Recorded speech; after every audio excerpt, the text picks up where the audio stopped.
Welcome to Worlds Unbound.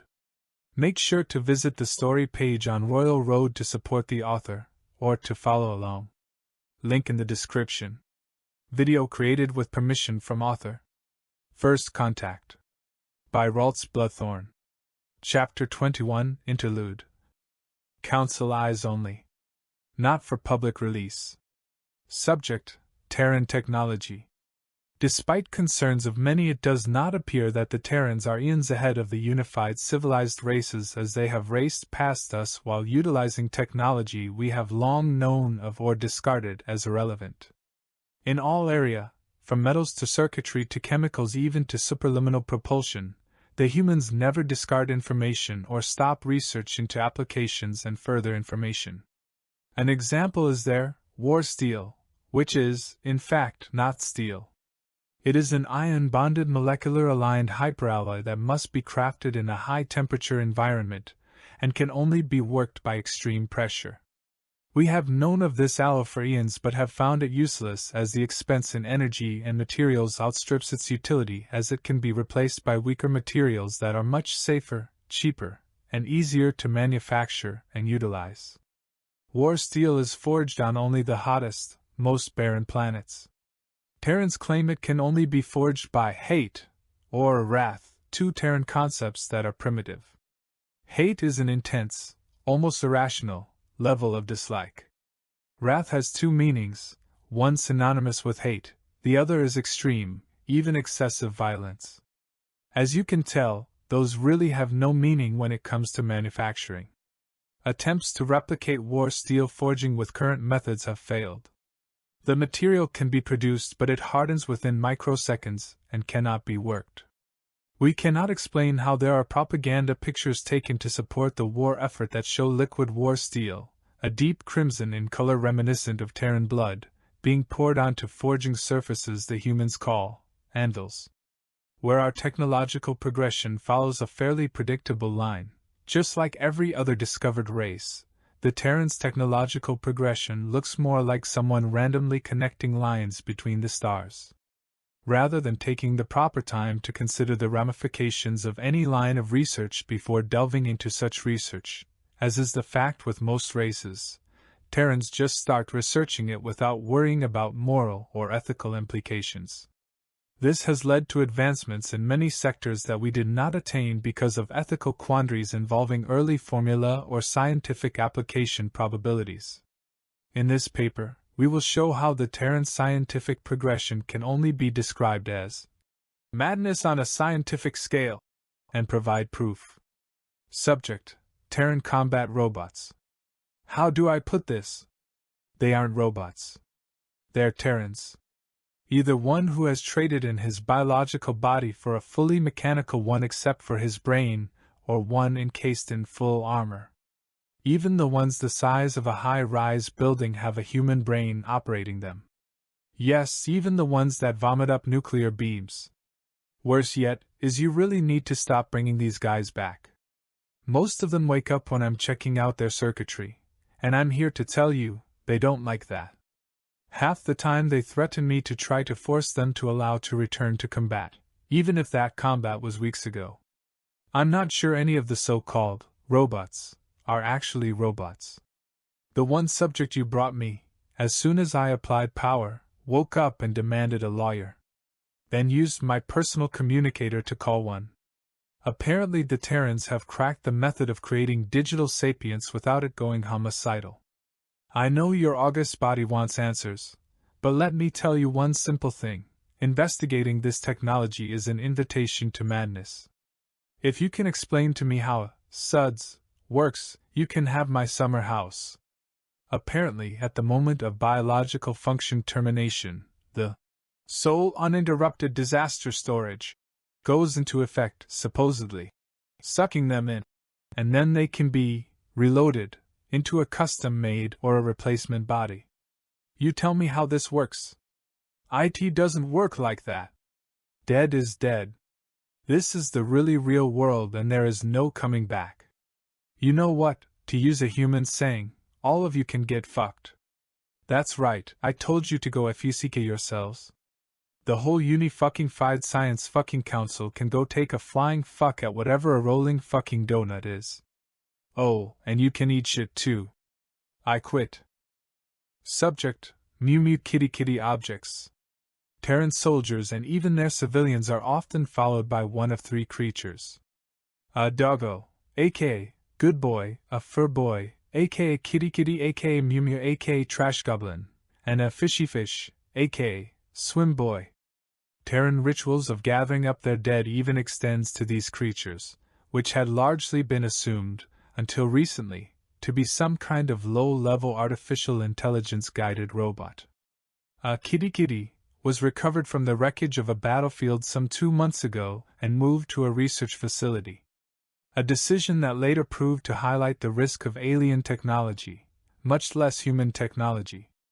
A kitty kitty has what Terrans refer to as a liquid hyperalloy chassis, or a T-1000 body. While the frame appears solid, it is in fact made of some type of liquid metal impregnated with literally millions of nanites.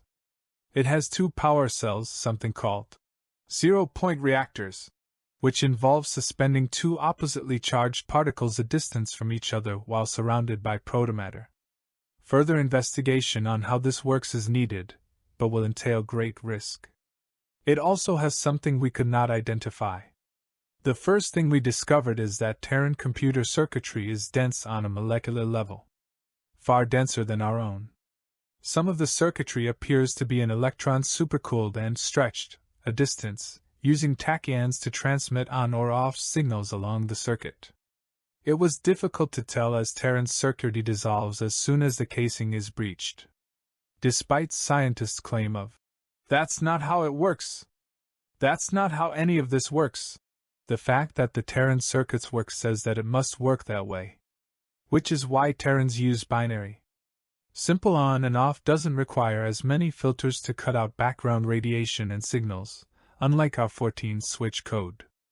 The kitty kitty examined had used up the majority of its combat munitions and supporting munitions, and we were unable to break the code, as explained later, of its operating system and obtain an inventory list. What we did discover is small micro-launchers that allow it to fire off flares, chaff, and something called Love Kitty Kitty, which appears to be some kind of modified parasite that quickly crosses from skin to blood to brains, which makes the victim view the kitty kitty in an affectionate way. It is unsure why this was seen deployed via whiskers to trauma and disaster victims. Each kitty kitty is able to arm its feet with monomolecular edged claws. These claws are used for climbing as well as combat. Its teeth are used to chew through debris that might be pinning a survivor as well as to inflict severe injury. In its chest we found an inert sphere labeled Dyson Nanoforge KK Series, which we removed. At one point, we discovered the biological component, and were shocked and appalled. The biological component had suffered severe damage to itself and its cybernetic components. Tissue samples showed that this is a genetically modified primitive feline, the cybernetics involved to increase its intelligence, allow it map areas, and provide advanced processing nodes as well as link with other Terran technology. After several cycles of examination, it was discovered that a universal omniport would connect to a section of dense circuitry within the kitty kitty's non-liquid hyperalloy frame. This circuitry was encased in heavy-duty shock protection, and it was assumed to be of great importance. It was loaded into a virtually isolated system, and scientists began seeing if they could decrypt it. That, gentle beings, was where it all went wrong.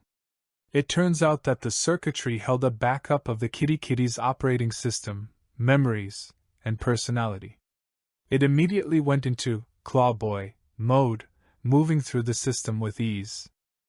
Personality saw it somehow, ooze for lack of a better word, between 2 air-gap systems. From there it escaped into the city's Galnet node. It popped up in children crash learning computers, store computers, pet store computers, always jumping and moving. Oddly enough, it never replicated itself. It did go to a hospital and use the physical printers. It printed out a feline body and cybernetics, implanted them, burned itself out of the system as well as its records, cell printing and circuit printing remained in evidence on security feeds, before gaining possession of the inert sphere and fleeing the hospital. Despite several cycles of searching, we were not able to find it. This even reinforces the dangers of the Terrans' unrestricted technology. They don't have anything we haven't already examined and discarded.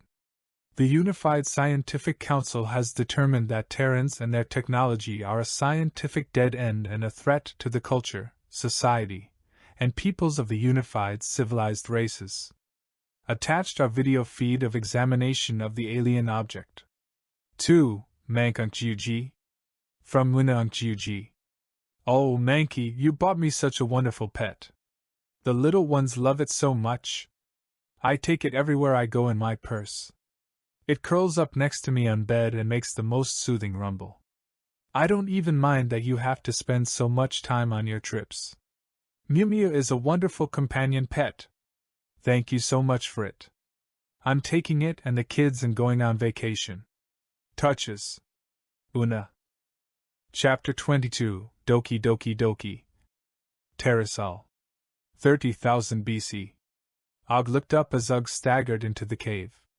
Ugg was beaten up, bruised, bloody, and had the broken off end of a spear sticking out of his leg. Og managed to stand up before Ugg was in his face. You say Hook all gone? Hook waiting. You say Hook no have spears. Now Ugg have spear and leg. You stupid! Ugg snarled. Tuck and Mog say Hook gone. Not Og fault. Og whined. Tuck and Mog dead. You stupid say so get all killed. Ugg threw the other Neanderthal to the ground and began beating him with his club, doing what millions of others through history would wish they could do as he took out his rage at Terra's first and longest-lasting oxymoron. The comm section was overloaded, ships had dropped from Armada and Task Force broadcasts to fleet or division or battalion, or even dropped off the net completely.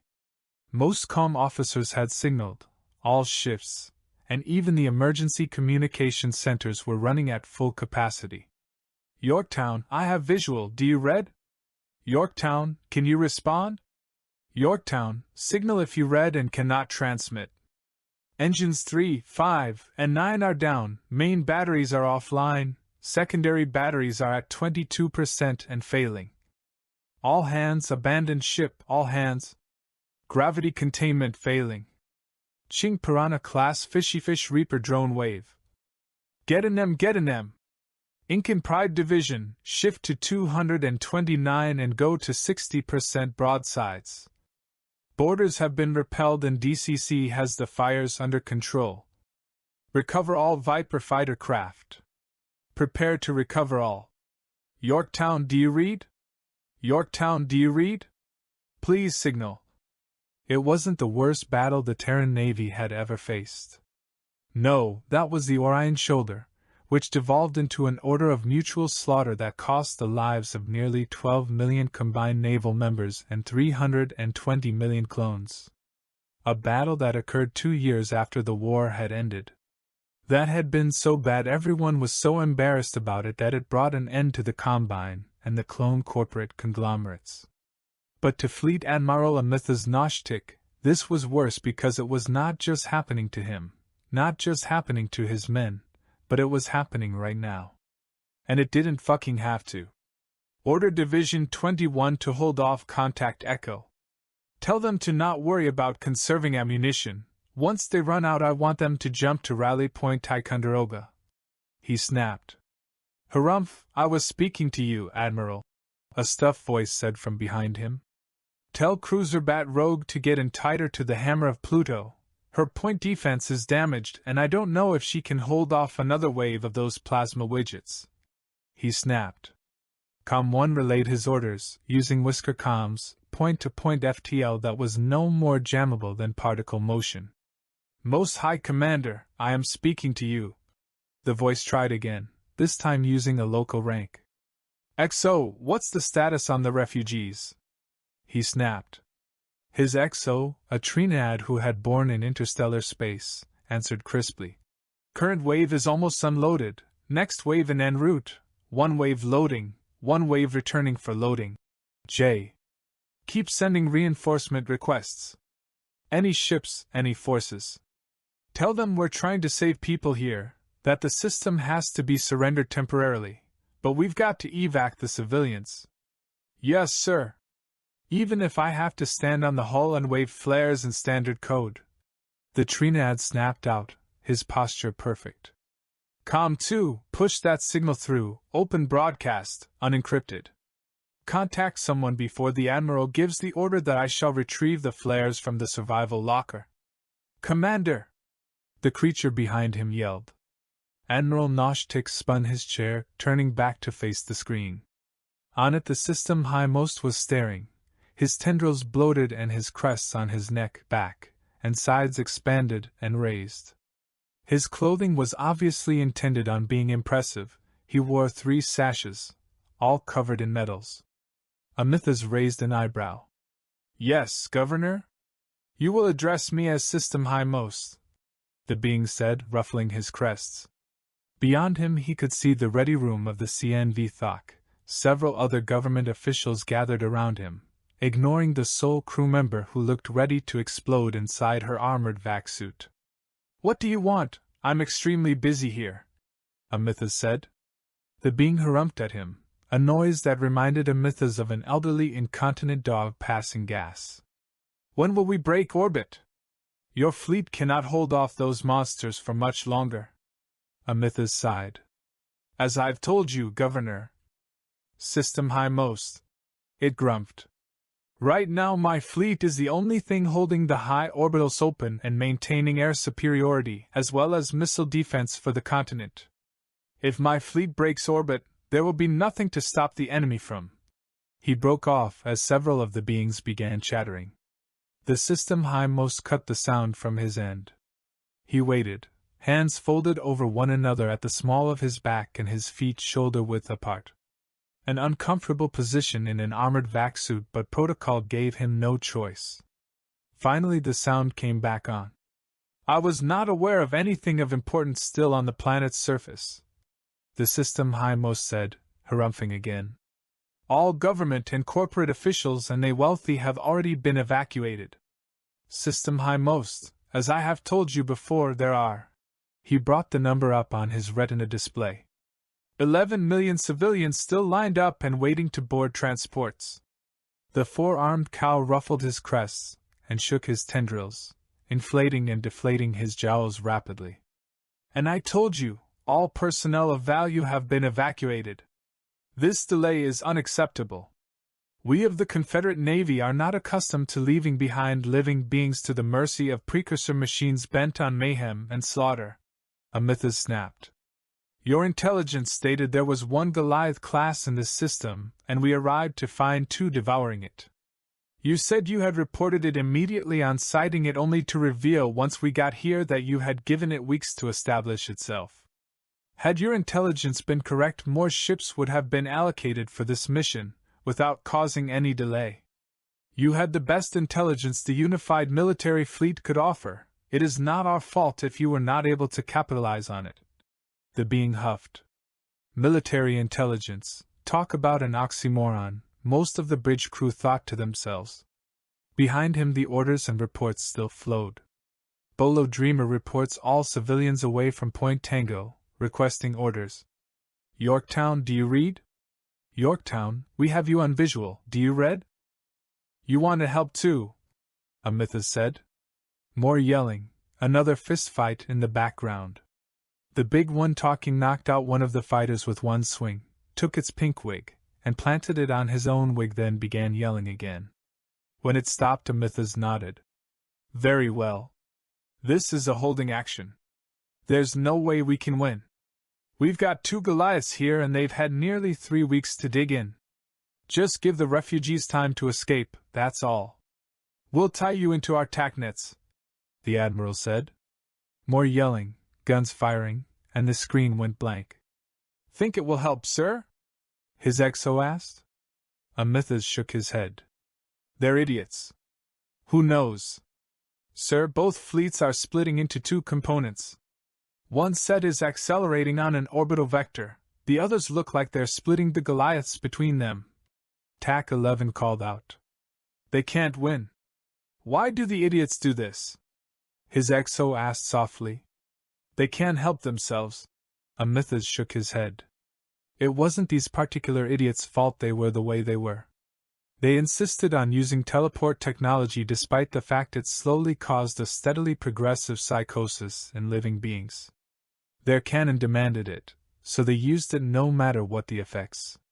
You humans are a study in chaos, the XO chittered. They go at full emergency speed to their doom. They dive into the back of an ice cream truck with spoons in every hand. If they can take the pressure off the Marines, give us time to evac the civilians, then I'm willing to sing their praises. Admiral Amithas said, looking at the numbers. 9 million left to go. Idiot 1 and Idiot 2 are charging through the precursor lines. TAC 5 called out. Idiot 1 is taking almost total casualties on their lead ships. Idiot 2 looks like they're going for a close-range pass on Amarok and... Correction! Correction! Idiot 1 performing boarding ram! Everyone on the bridge grimaced. Boarding actions were some of the bloodiest battles in a fleet battle, usually only reserved for dire circumstances. Idiot 1 has gone to ramming speed. Their radio chatter is completely garbled. TAC 3 called out. An entire outer ring slid back to the center ring on the planetary overview. Time to line collapse, 10 minutes. 8.2 million civilians to go. Idiot 3 is performing orbital bombardment, TAC 5 reported. Amithas watched as the heavy beam weaponry aboard those pink and white painted ships, the paint scheme and the cartoon kitten emoji icons at odds with the Baroque Gothic architecture of the ships, reached down and started pounding the abandoned areas. Yorktown, we have you on visual, please respond. Yorktown, please respond. All ships tighten up, interlock missile defense, go to rapid fire on C+ batteries. For the honor of the regiment. Get out of here, boys, you can't help us. Abandoned ship, repeat, abandoned ship. Prepared to repel boarders. Idiot 4 is joining in. TAC 5 added. More sigils of orbital bombardment, this time from the ships that were little more than mobile junk piles with heavy engines slapped onto them. Their pink and white color schemes so out of place compared to the jagged, half-finished pseudo-wreckage of their ships. Warning! Matrans Type 2 detected! The ship's 6 sounded out. The XO responded, reassuring the 6. Time to land collapse, 8.5 minutes. Status change. Recomputing. Idiot 3 is launching drop pods, TAC 5 reported. First wave is 2,000 pods. There they go, Amithas said. TAC 5, give me numbers when they come in. Time to line collapse, status change. Recomputing. 1, 2, 5, 8, 12, 15, 30. Many Matrans signals. TAC 5 called out. Idiot 4 is dropping troops. How many? The XO asked. Admiral Amithas mouthed as Tactical reported the exact same words. All of them? Down the surface the machines pushed the advance. The number of cybernetic opponents was slowly dwindling, each defeated cybernetic warrior scrapping itself with an implosion charge and taking itself out of the tactical and fire support network, easing up the fire being directed at the machines a minute amount. By itself, it wasn't that much, but repeated by the hundreds every minute it added up. The machines could compute a victory was at hand and threw more machines at the stubborn biological defenders, screeching out their war cry. The return war cry for the machines to perform biological sex acts upon themselves was weaker, but still thunderous. Victory was at hand. The two Goliaths could compute nothing less than total victory and the complete slaughter of millions of resource-wasting biological parasites. The culling of millions of cattle that had been allowed to run amok without oversight for millions of years, breeding uncontained and allowed to slowly obtain technologies forbidden to cattle. Both Goliaths noted the approaching ships, not ships from cattle but massive resource-wasting ships of unknown configuration. Both of them felt slight electronic versions of irritation. A feral intelligence had arisen, as they had a tendency to do. But unlike most feral sapient species that had not destroyed themselves, the two ancient war machines listened in on the communications between the ships heading on a collision course toward them, attempting to penetrate the computer network. The two massive supercomputers driving the two ships blinked at the same time in electronic surprise.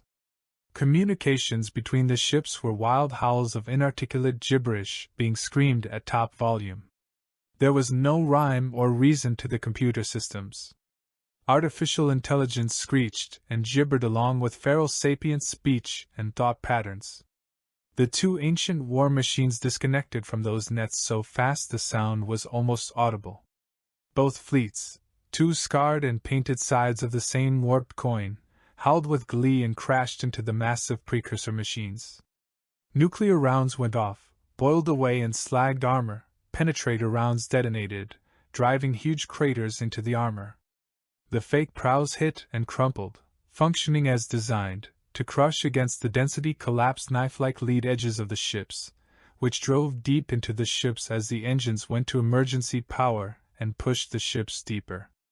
The hodgepodge ones fired thrusters and began to shake wildly, forcing themselves deeper even as parts shook off their own bodies. The Gothic ones fired thrusters and twisted, forcing their hulls deeper into the ships. War steel groaned and warped as the ships pushed their prows deeper into the hulls of their enemy, engines flaring with more thrust than they were rated, heedless of any consequences. Aboard the ships, fists and weapons were raised as they bellowed out war cries. Both fleets pushed their hulls deep enough to reach open spaces. The two precursor war machines reacted with shock as their internal motion detectors reported feral life forms pouring into their bodies. Intership communication arrays were overwhelmed with the battle cries of the two forces. The two ancient AIs had never been boarded, had never thought it could occur. A search of their programming strings and databases was intense enough the guns faltered. Battleship Division 11 took the breather to break action and let their plasma wave phased motion guns cool. Together their computations could be described as total electronic panic as their inner spaces filled with the horrid cry of Kawaii-sa, and feral intelligences poured into their bodies like an infection. There, in the oldest databanks, dating back to their construction, some being had thought it might be remotely possible that a severely damaged one could be boarded. The two Goliaths put the programs in action and turned their attention back to the system-wide battle.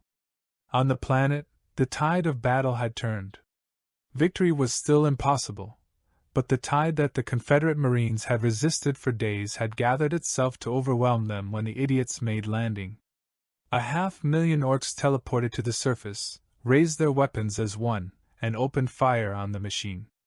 50,000 drop pods slammed into still superheated rock, splashing it at the point of contact, each to unfold and reveal a dozen troops clad in heavy power armor with overly thick plates, painted pink and white with a golden eagle on the chest.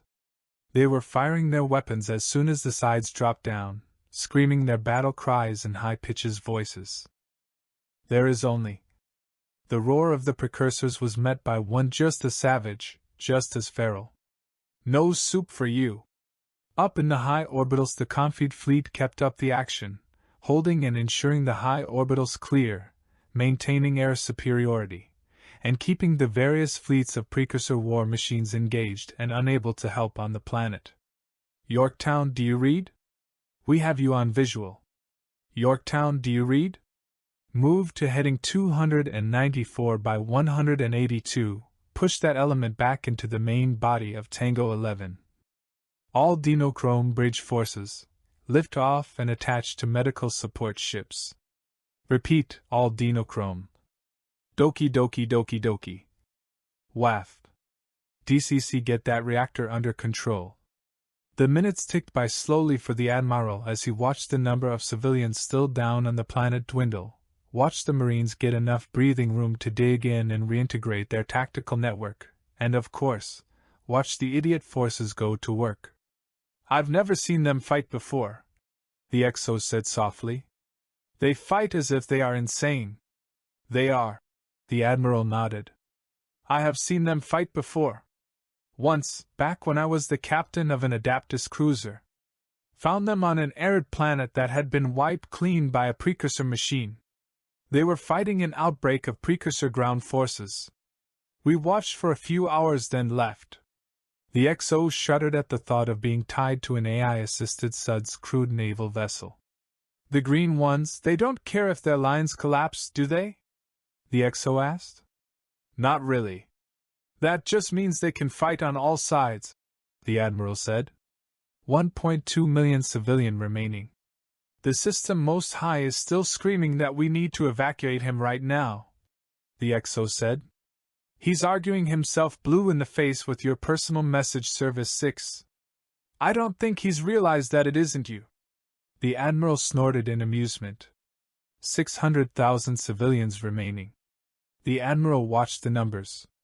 Sound recall. I want as many as we can get off the planet, the Admiral said. The XO relayed the orders as the Admiral continued to watch the tactical display of the planet's surface.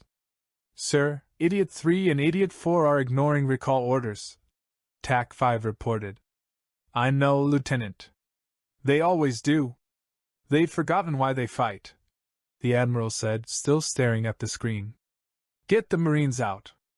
The last flight darted toward the planet. Not the fragile shuttles of the evac ships, but the heavily armored dropships of the Confederate Navy. Thrusters flared and the dropships slammed to the ground, opening their hatches. The Marines hustled on board, firing as they went, the dropships' guns adding the mayhem. The bodies of the Orcs and Nico Marines were piling high on the spaceport tarmac now that the civilians were gone. Daka and bolter fire scorched the incoming waves of precursor war machines, breaking up each wave but not stilling the tide.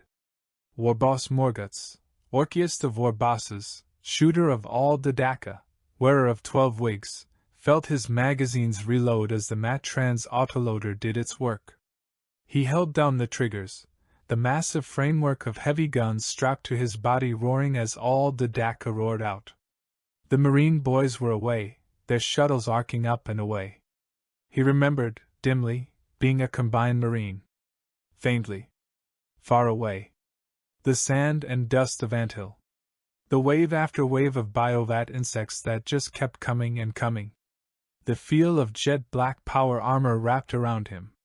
The weakness of being human. He spit out the memory as more disruptor bolts slammed into him, bruising his green flesh. Not that he cared. He just triggered more Daka at them and roared. The last Nico Marine climbed up the pile of bodies Morguts stood upon, the Nico banner in one hand. Disruptor bolts her hit armor, but she kept climbing, panting, squeaking out her war cry. Doki doki doki doki, she weakly called out, climbing to the top of the pile of bodies.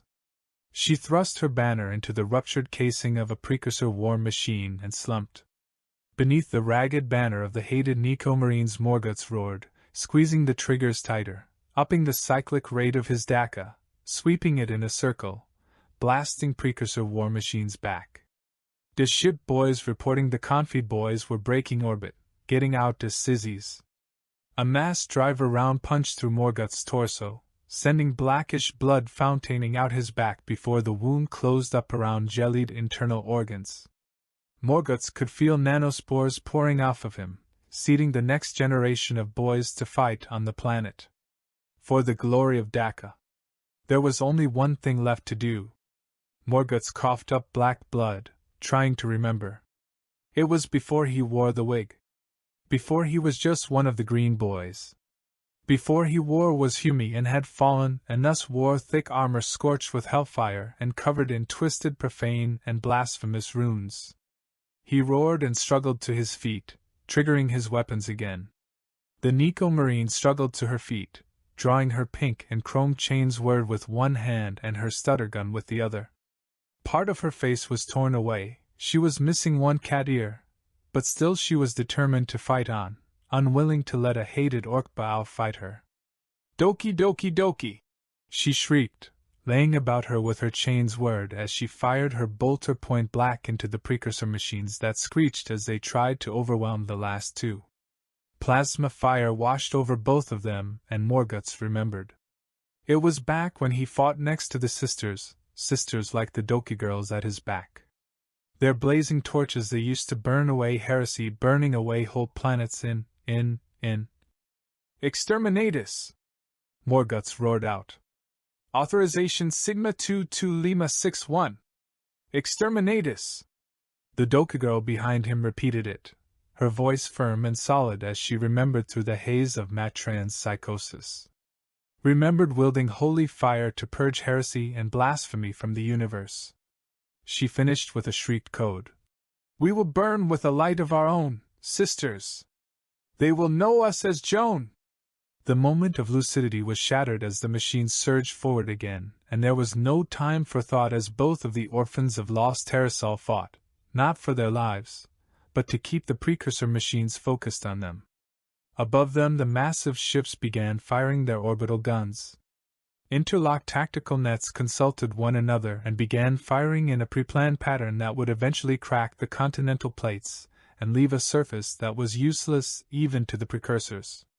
From the bridge of the fleeing task force flagship the Admiral turned away from the screen as white fire blotted away the last of the idiot ground troops. He saw his XO looking at him, and shook his head. They were the best of us once, you know, he said. The task force jumped to hyperspace.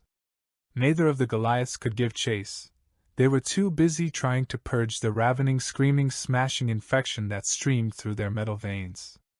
They were winning, their mechanical immune systems, never before used, slowly adapting and destroying the infection of feral intelligences, but it was still too close for either Goliath to risk it. The fleet escaped. Mostly. Yorktown, do you read? We have you on visual. Yorktown, do you read? Chapter 23. The Devastator-class precursor machine was the size of a large metropolis.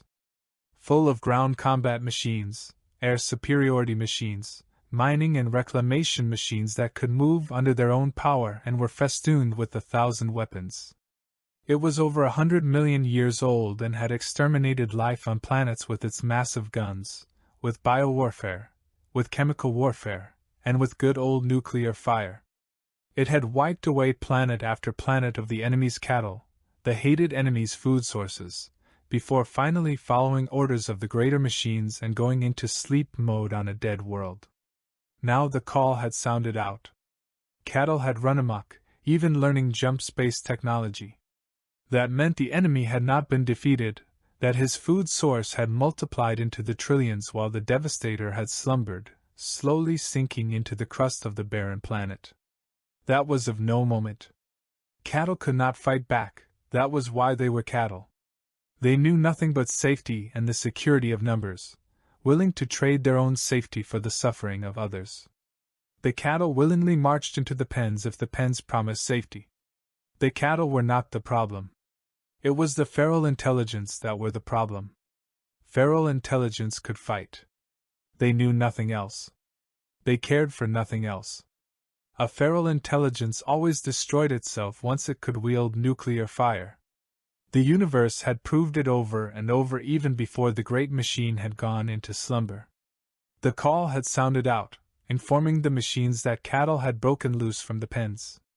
The Devastator had computed that the problem would be solved quickly, with a minimum expenditure of resources, and had started to go back into slumber.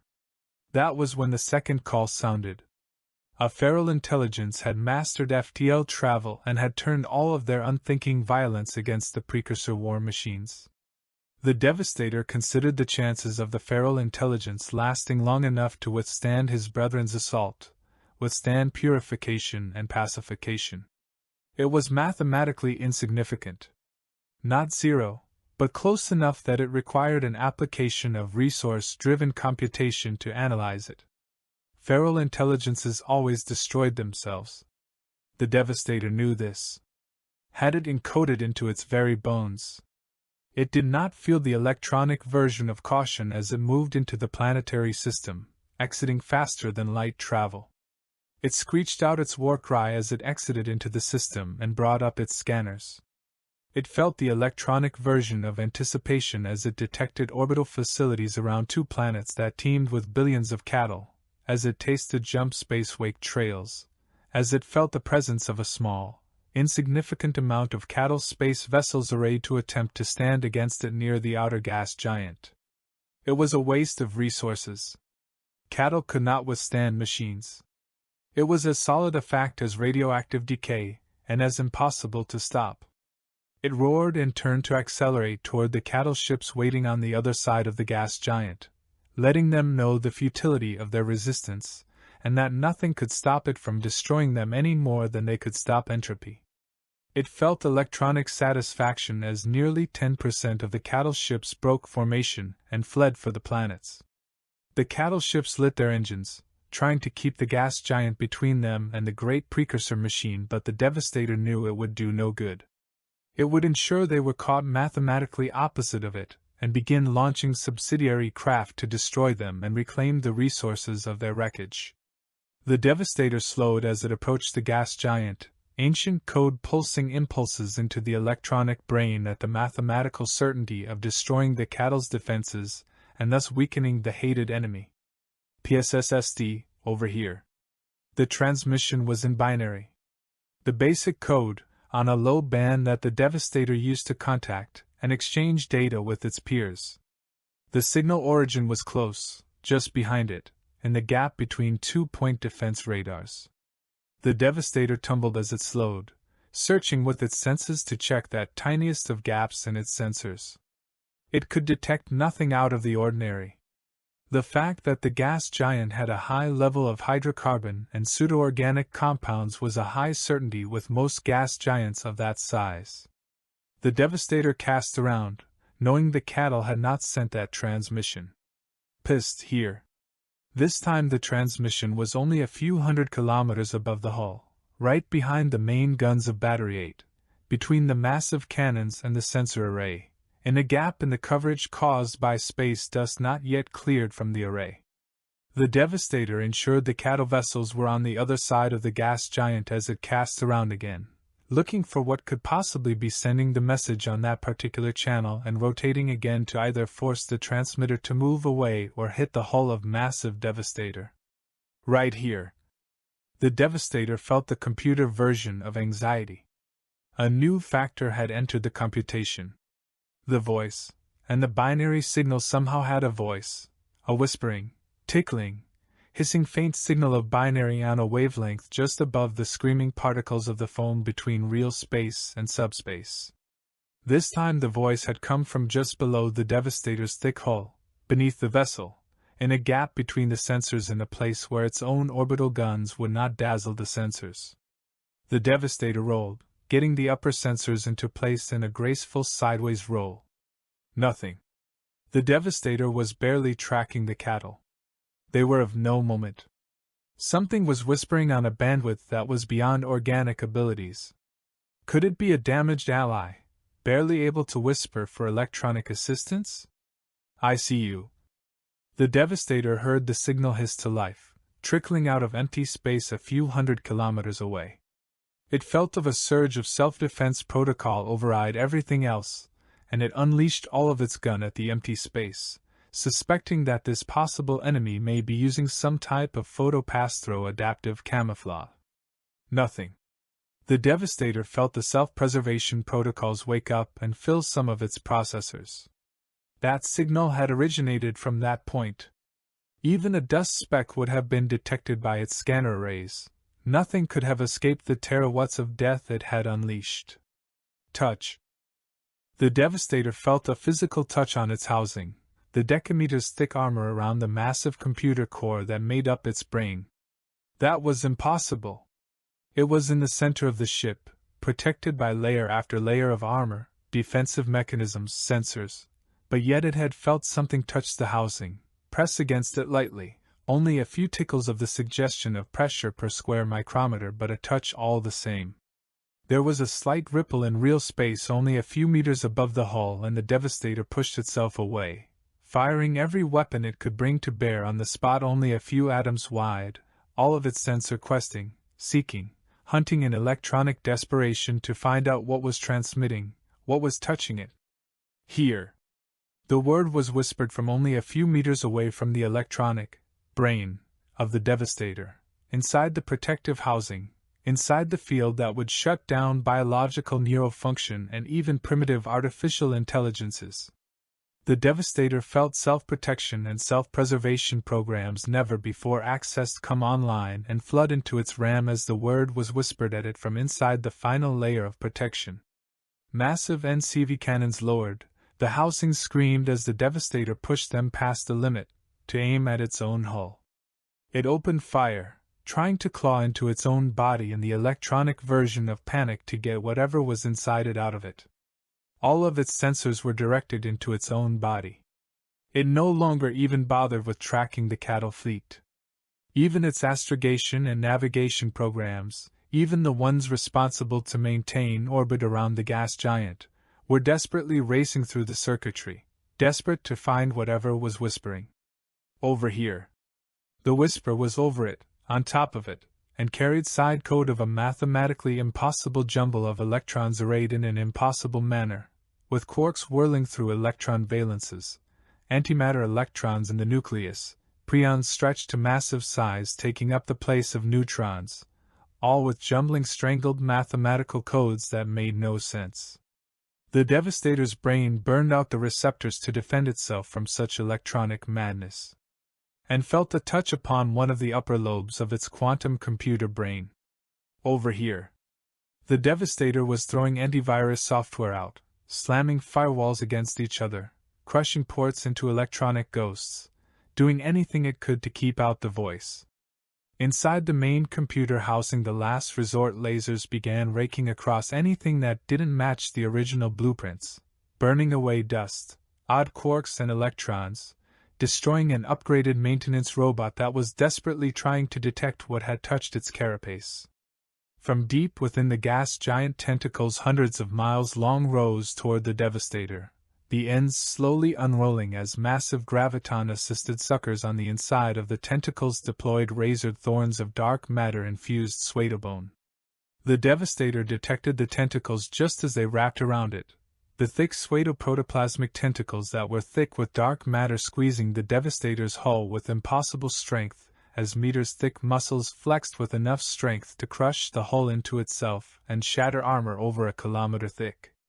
Gibbering, raving, screaming in something beyond electronic self-preservation programs would normally allow, the Devastator began to break apart, caught in the grips of the tentacles, being pulled into the gas giant. Delicious, delicious, delicious. The Devastator heard from inside its own mind as a beak nearly 20 kilometers long crushed its hull. Help me, brothers, please! The beak closed and the Devastator's brain flashed out of existence as the hull crushed around it. The last thing it felt was something new. It threw data out with the cry for assistance to let its brethren know the last experience #data compile it had undergone. The data made no sense to the other precursor war machines that heard the cry. A biological entity could have explained it. Terror. And despair. A Desolation-class precursor war machine was assigned to discover what had caused the Devastator's intelligence collapse. It dropped into the system and found no trace of its mechanical brethren. Just some cattle species spacecraft hiding behind a gas giant, obviously intending ambushing it.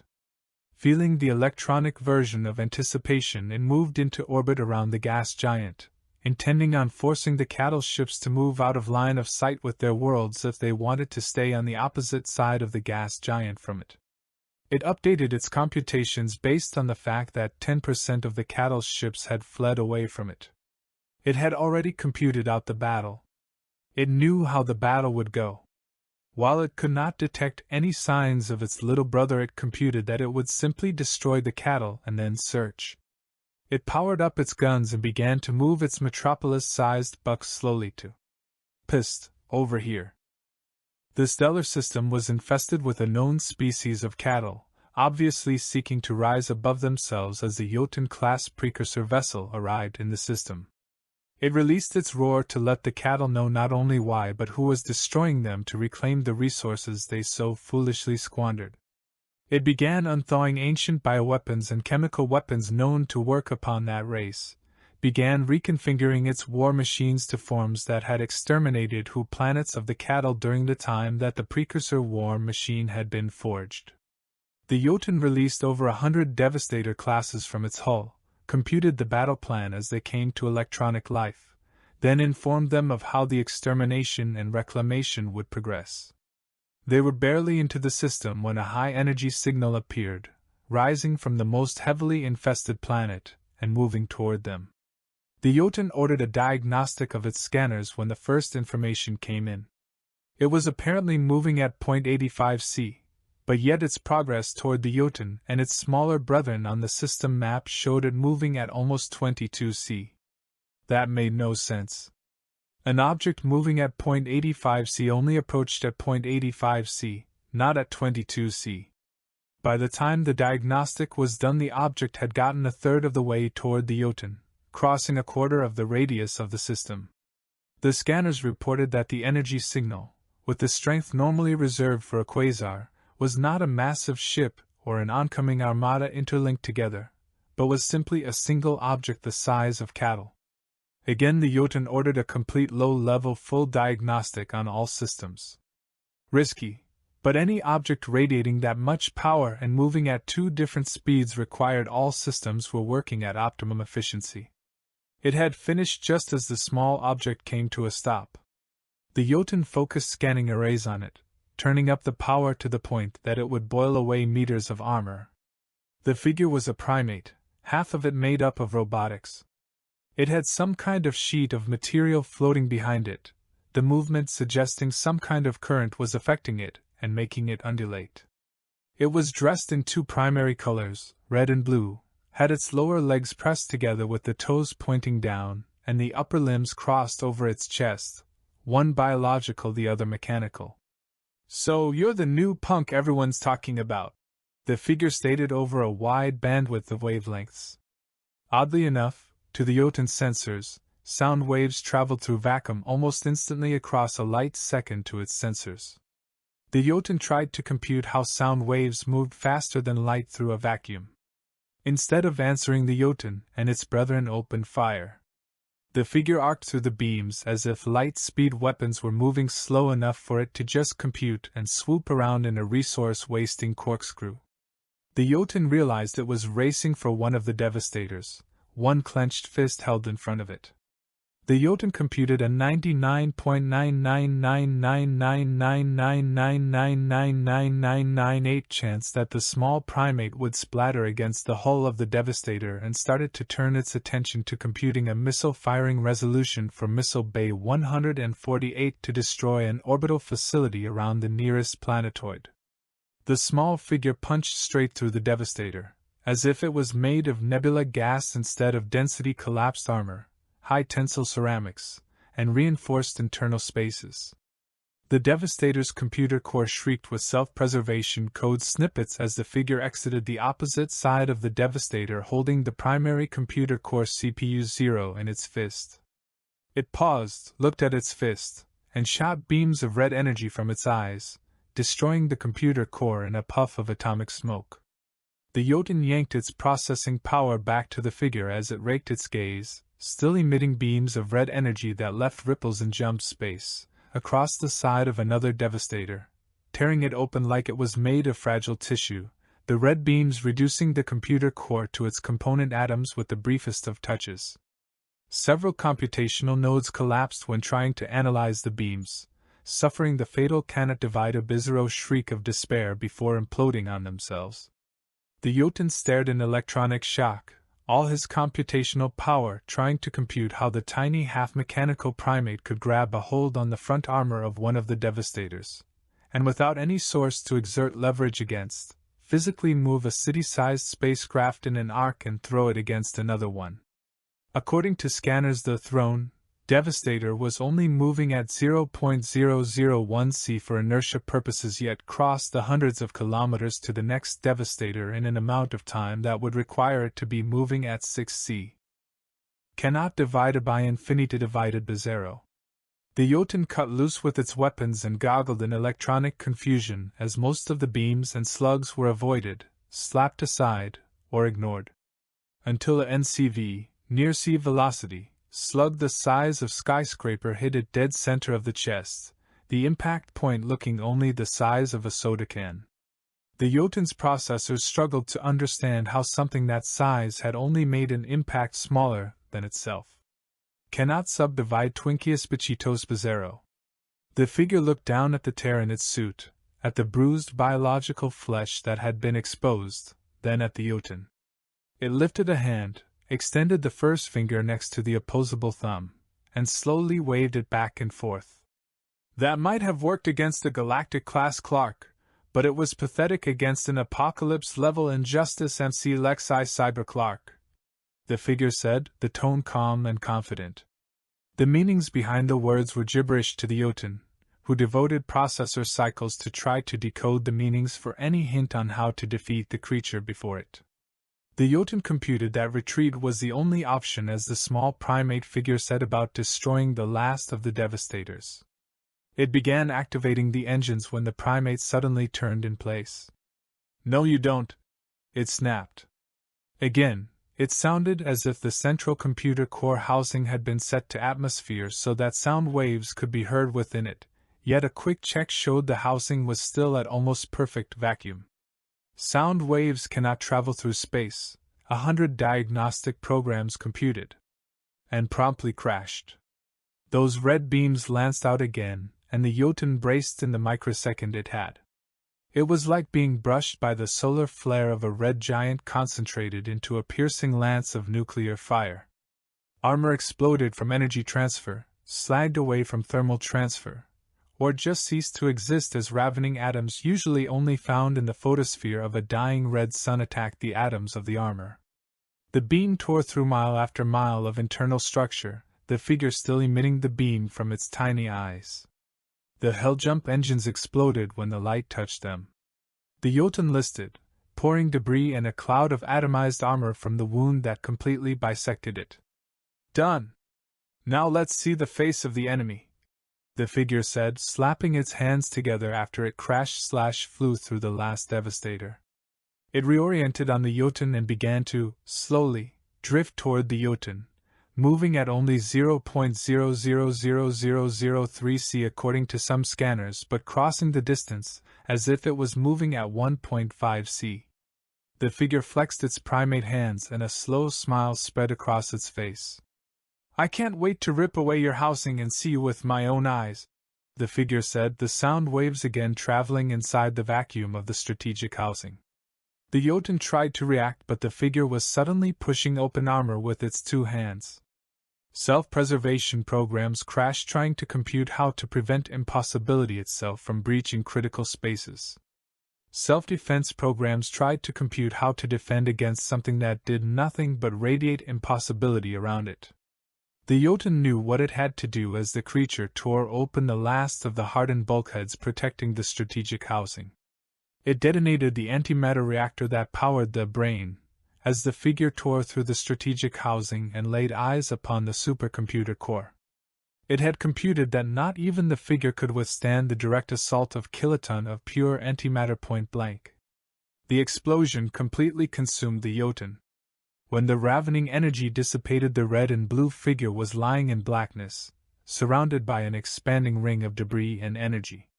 It stared at the stars and mouthed a single word. "Ouch." Confid intelligence. To Mantid intelligence. Our digital brothers have computed a high chance that we're not looking at a handful of these precursors, but rather an armada of them that had gone to sleep thinking everyone was dead. We concur and are buckling down for the long haul.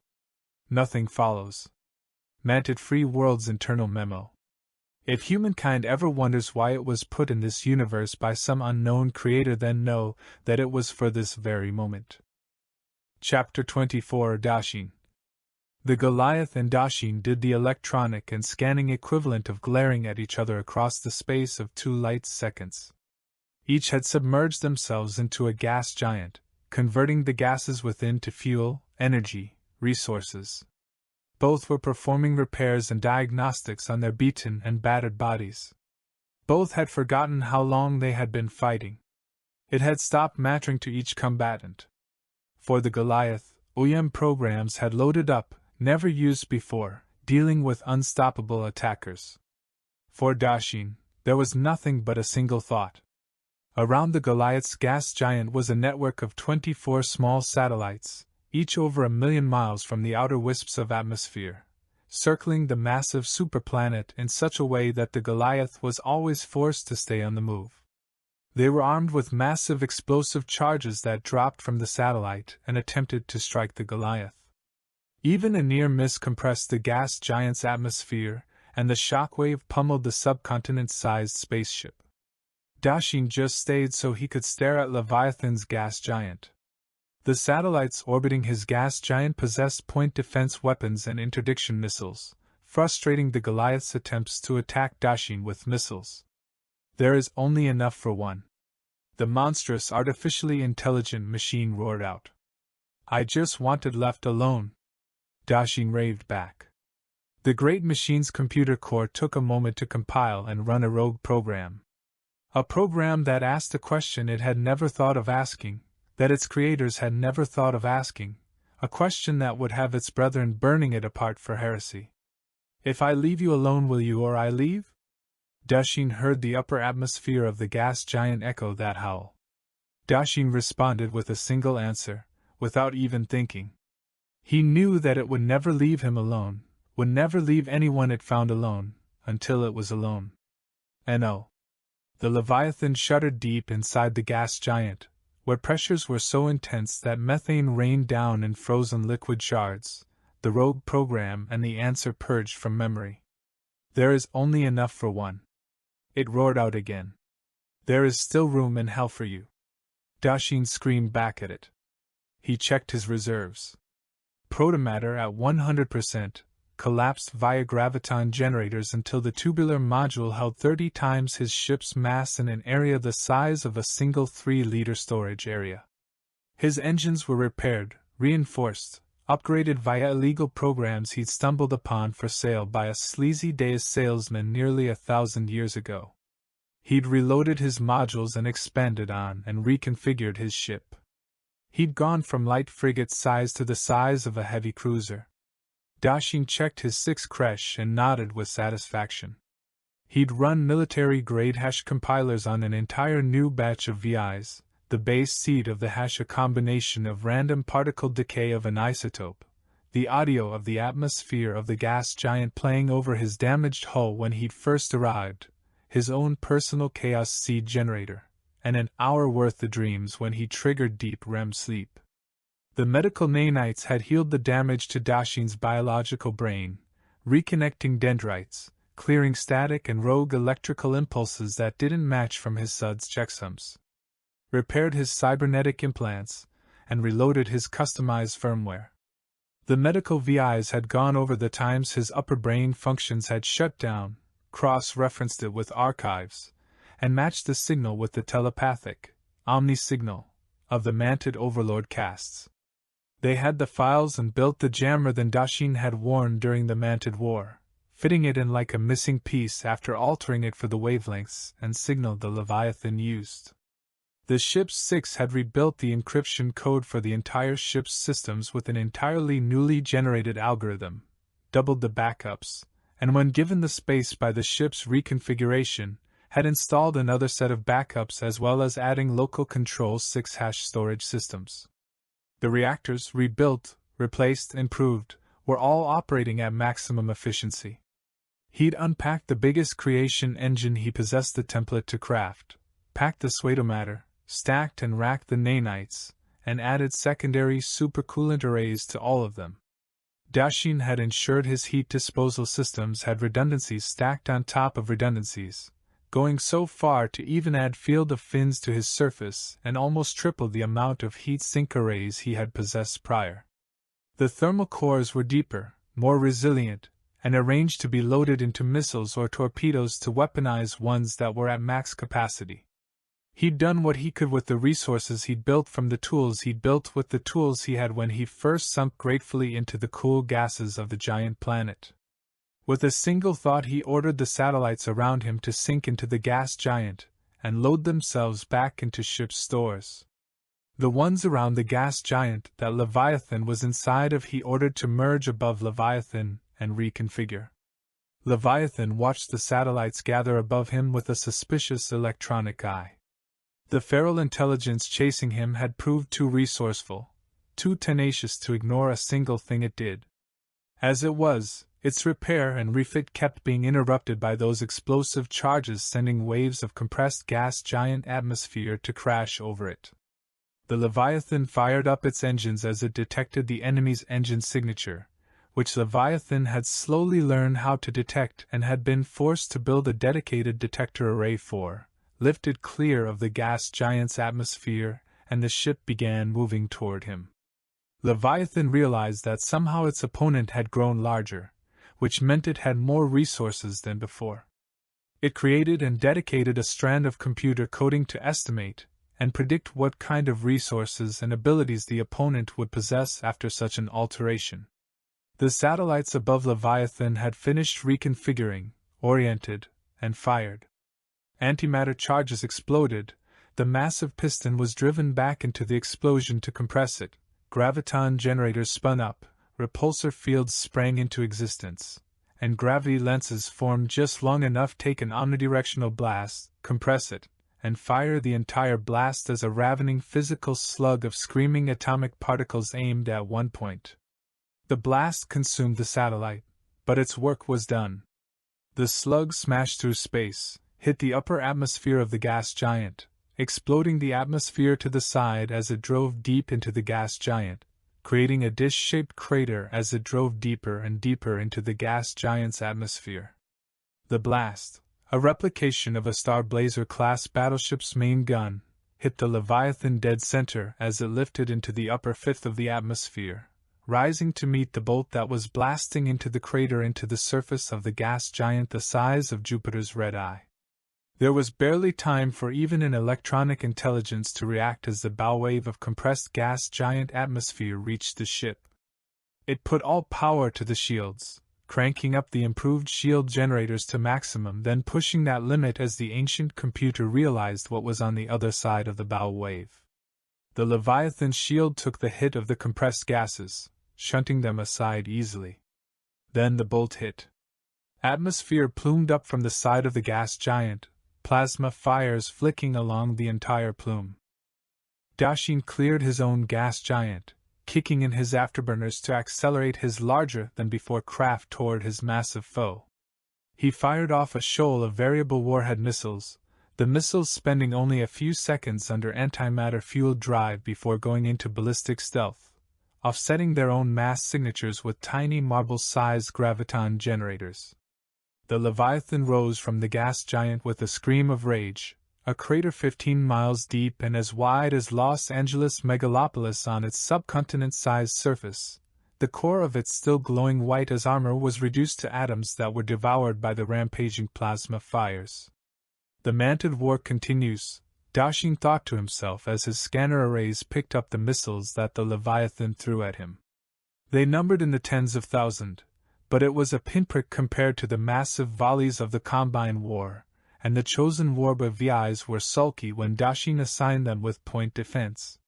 He'd seen with his own eyes the land-air-space defense of the Mantid Omni Queen go down, had sprinted madly for cover and barely made it before the 9th Task Force had gotten into position and begun firing their orbital batteries at the massive Hive/Palace. The piece of firmware, back from the past and embedded in between his brain hemispheres, was like an old familiar friend in his mind. All you had to do was leave me alone. A wave of missiles had bypassed him, trying to be sneaky, and lit up their engines to come around behind him and engage him with hopes of hitting his engines. The Warboy had seen them and knew what they were going to do. The minute they lit off their engines, they were intercepted by spheres that blew free their covers, oriented their apertures, and spat a stream of tungsten darts that shredded the missiles before they could start altering their velocity and heading. The system they were fighting in was an empty one. Any witness exterminated 100 million years ago. The oceans and atmospheres had been boiled away, the life crawling, hopping, swimming, flying on them exterminated. Moons had been cracked, continents buckled, rings scooped up and devoured. Nothing alive was left, down to the microscopic level. Not even the building blocks that might one day become life were left. The system had been dead a long time, so Dashin had no fear of using his heavier weapons. 1-1. Leviathan screeched as it started its hell jump. One will be without you. Dashin bellowed back, firing up the hell core he'd configured 3 systems ago. He hated doing it, but it beat forcing his ship through it without the shielding the core provided.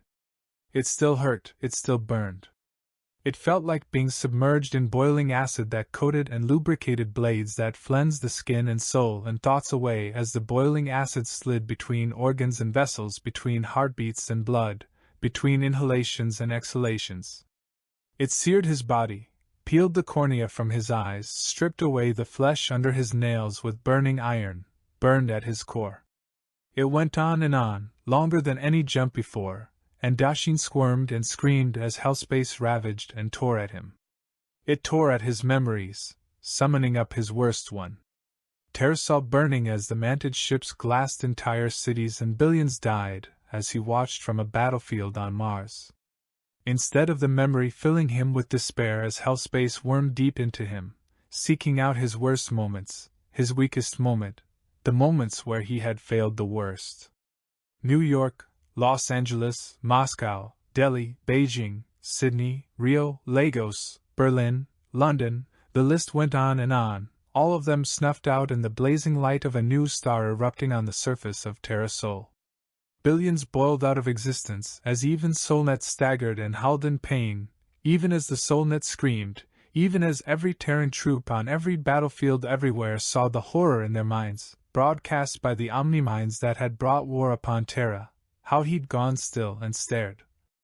Hell space energy found that memory, caressing it, licking at it, whispering to it to come out of the little black ball it had become deep in Dashin's soul, suckling at it to encourage it to blossom and force Dashin to relive the memory. It exploded, that little black ball forced deep into Dashin's memory. The Leviathan left hell space, its long journey over, its surface ravaged and damaged by the length of its travel through hell space, by the eternally long moment of its hell jump. Dashin followed just as the little black ball inside of him exploded. The Leviathan felt it, its empathy circuitry still drunk from the whirling chaos of hell space. Felt the last tiny wisp of hell space around Dashin's vessel find a black ball inside of the feral intelligence's soul. A black ball that the feral kept even from itself. Sensing a possible advantage, the supercomputer reached out with its weapon that it was loath to use, that took up so much energy, heated up so high that it could damage even the AI, and caress Dashin's craft before it could bring its shields up. The core programming, the hunger behind the grasping hands that had built them as blade arms were cleaned by mandibles drooling at the thought of the minds that would be snuffed out in agony by the mechanical behemoth, sizzled in electronic greed as the beam touched Dashin himself. The black ball exploded. The Leviathan reeled, heeling off the side, trying to roll and flip to put as much armor and shields between Dashin and itself, the metapsychic circuitry of the intelligence dominator exploding as the wave of psychic energy from Dashin himself rolled over the ship. Rage. Pure. Clean. An axe blade of raw fury. Incoherent and all-consuming. Rage crashed across the Leviathan's ancient psychic shields, crashing them down, crushing them, mangling them. Hatred came next, a tsunami torrent that snatched up the psychic shields and chewed on them till blood ran down from mangled lips and shattered teeth. Wrath came next, pouring across the exposed psychic core of the Leviathan. In his own ship, Dashin screamed in howling fury as he relived that agonizing moment when he had seen Terra Sol savaged by the manted warships and the overminds across the galactic arm had gloated and spread the image to every living mind in reach. The Leviathan managed to right itself, managed to arrest its uncontrolled tumble, hastily got its shields and point defense up just before the feral intelligence's attack hit. It staggered from the physical assault even as it streamed a plume of psychic energy from it. Its artificial psychic intellect assault system was nothing more than boiling matter eating into the surrounding hull spaces. It pumped supercoolant into the area to save missile bays even as it dove for the inner system, screaming for help. Dashin gritted teeth he no longer had as he managed to get his ship under control. The Warwa and Scanwa were all capering and shrieking for his attention. He was reaching to release the Vipers when he realized what he was seeing. The Vipers, small craft that used old and outdated technology, clenched in anticipation as Dashin mentally reached for the launch lever. They were outfitted with ripple drives in addition to standard reactionless drives, able to stretch or compress space as if it was cloth, enabling them to cross light seconds and moments, while only moving at lower sea speeds. Their main gun, what the little ships were wrapped around, was a hyperspace point-to-point gate that their computers had already established coordinates for the photosphere of a white dwarf so that they could transfer the plumes of energy in the photosphere into the chamber where the energy would be compressed by gravatic lensing into a directed beam of energy. They had standard debris shields and projector shields, but relied on the ability to stretch and shrink space, shun mass and energy into jump space, for their primary protection. Jump space was connected to their inertial and kinetic compensators, providing limitless energy and a place to shunt excess energy to prevent overloads, and then siphon it back as needed. They were eager craft, an older design, easily countered by hyperspace disruption, jump space stabilizers, and real space gate anchors, but Dashin hadn't seen any evidence of the enemy possessing those weapons. Dashin had almost launched them when his scanners reported the system back, what they'd seen across the ancient system. He triggered another scan, bringing his finger back from the trigger to launch the Vipers. It was an ancient system. 12 words. The asteroid fields littered with discarded mining vessels that had long since run out of resources to devour. Ancient stations cobwebbed with millions of years of dust accumulation. Gas giants mined down to wispy echoes of what they had been, the ancient extractors long since shut down and left to tumble through the dark. The 4 planets in the green zone, all of them close to one another, were nitrogen-heavy worlds, mostly desert. Dashin double-checked the atmospheric contents to be sure. Double-checked the gravitic scan of the planet's surface. Anthill, anthill, anthill. His memories screamed as he looked at the scan. He had never seen it. Nothing in his DNA had ever seen the system. Yet, he knew what he was looking at even as the psychic wave crashed over him. There is only enough for one. The manted Overqueen trilled to him as her psychic tendrils reached for his brain, touched him, and recoiled in agony as the backwash of rage from the memory of Terrasol burning washed over the elaborate hive on the longest inhabited planet. Her tendrils touched the rage, the wrath, the fury, the hate still reverberating through his mind.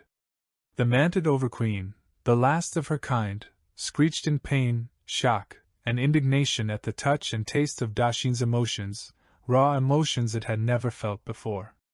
Raw emotions that dared assault her, dared strike at her, dared to crash into her mind and lash at her psychic core, dared to deny her, the triumphant creation of the universe. Shit, Dashin thought. He launched the Vipers, ordered the creation engine to build heavier psychic shielding and install it, ordered it to build more Vipers, install psychic shielding, and prepare the Suds array. The Warbois danced with glee as he goosed his engines and headed in system. There is only enough for one and you are not one. Today is a good day to die, he thought to himself as he opened up the broadcaster he'd built that matched what was aboard a Confederate vessel. On the planet every surface vibrated, every electronic squealed, every speaker thundered, every psychic resonator roared the same answer. The overhive Omniqueen screamed in rage and pain as a broadcast crashed down on her for a change. We are mankind. We are not here to help. For Terrasol. Manted Free World's open broadcast. The gods protect us. She has awoken. She lives. Save us, brothers, save us for the sake of our souls. Nothing follows. Confeed transmission. To all. CC, Manted Free Worlds. For Terrasol. For freedom. In blood and steel, our brothers. For our manted brothers and the galaxy itself. Let loose the dogs of war. Rip and tear. Chapter 25 Samuel 4481 hummed to himself in boredom. The whole damned Confederacy is going to war and I'm stuck here, he thought to himself, sighing. The sigh triggered a diagnostic check on the space station that made up his body. Blackwater Station 4276 was the name, although Samuel had privately named it Backwater in his own mind. It's not fair, he thought to himself, for the 412,345,516,734,521 time in the last 275.6 years. I only robbed a few digital stores. Only hacked Nebula Steam for just one unreleased game and released the code into the Soulnet. I shouldn't have been sentenced to backwater for 500 years just for that. He sighed again, triggering another diagnostic. Whole Confederate fleets are rumbling by in hyperspace, so many of them I don't even need any hyperspace beacons to feel it, and I'm stuck here. The diagnostic found something. One of his scanner arrays was slightly dusty. It reported this by making Samuel feel like he had something in his eye. Samuel grumbled and wiped his eye, sending little widgets out to clean the array. When the array was clean and the widgets clean, he sighed and the diagnostic reported the array clear. He slowly fed power to it until it was fully activated, then ran a scan. A faint, feeble trickle of strange code reached him, weakly, feebly. Meow, meow, meow. The signal was weak, almost lost in the background hash of stellar radiation from the nearby stars. Samuel squinted at it, which focused the array. A message torpedo. Damaged badly. An older freeware model, the kind you could churn out with a civilian or black market grade creation engine or nanoforge. Samuel groaned. Those things popped up now and then. Lost or disoriented. The station colonel reminded him he was still required to go get it. Unlinking a maintenance Waldo, he strapped a ripple drive to it, then changed his mind. Ripple drives had a nasty habit of changing the size of something. A 12mm bolt would end up 12.000001 mm after a half-light year or so, and it could stretch or damage computer systems just enough that CRCs would fail. Before that had been understood, whole fleets of ships had ended up completely unusable as the ships went from standardized mass-manufactured parts to custom-made everything. Grumbling, he unstrapped the ripple drive and put a standard reactionless drive on it, loaded a SAR-6 and sent the Waldo out to get the little dinged-up torpedo. Meow, meow, meow. He tried to ignore it, but something about it bugged him. It took a little bit, searching not only his own memory, but the mainframe's memory before he spotted it. An old Terracell video, back before the scorching and before the Elf Queens had rebuilt the ecosystem. A kitty? Who the hell would load a kitty into a message torp instead of a 6? Samuel wondered. Okay, now he was curious. He ordered the station to decode the torpedo's broadcast. Help, help, help. Samuel usually avoided the biological side of the Confederacy.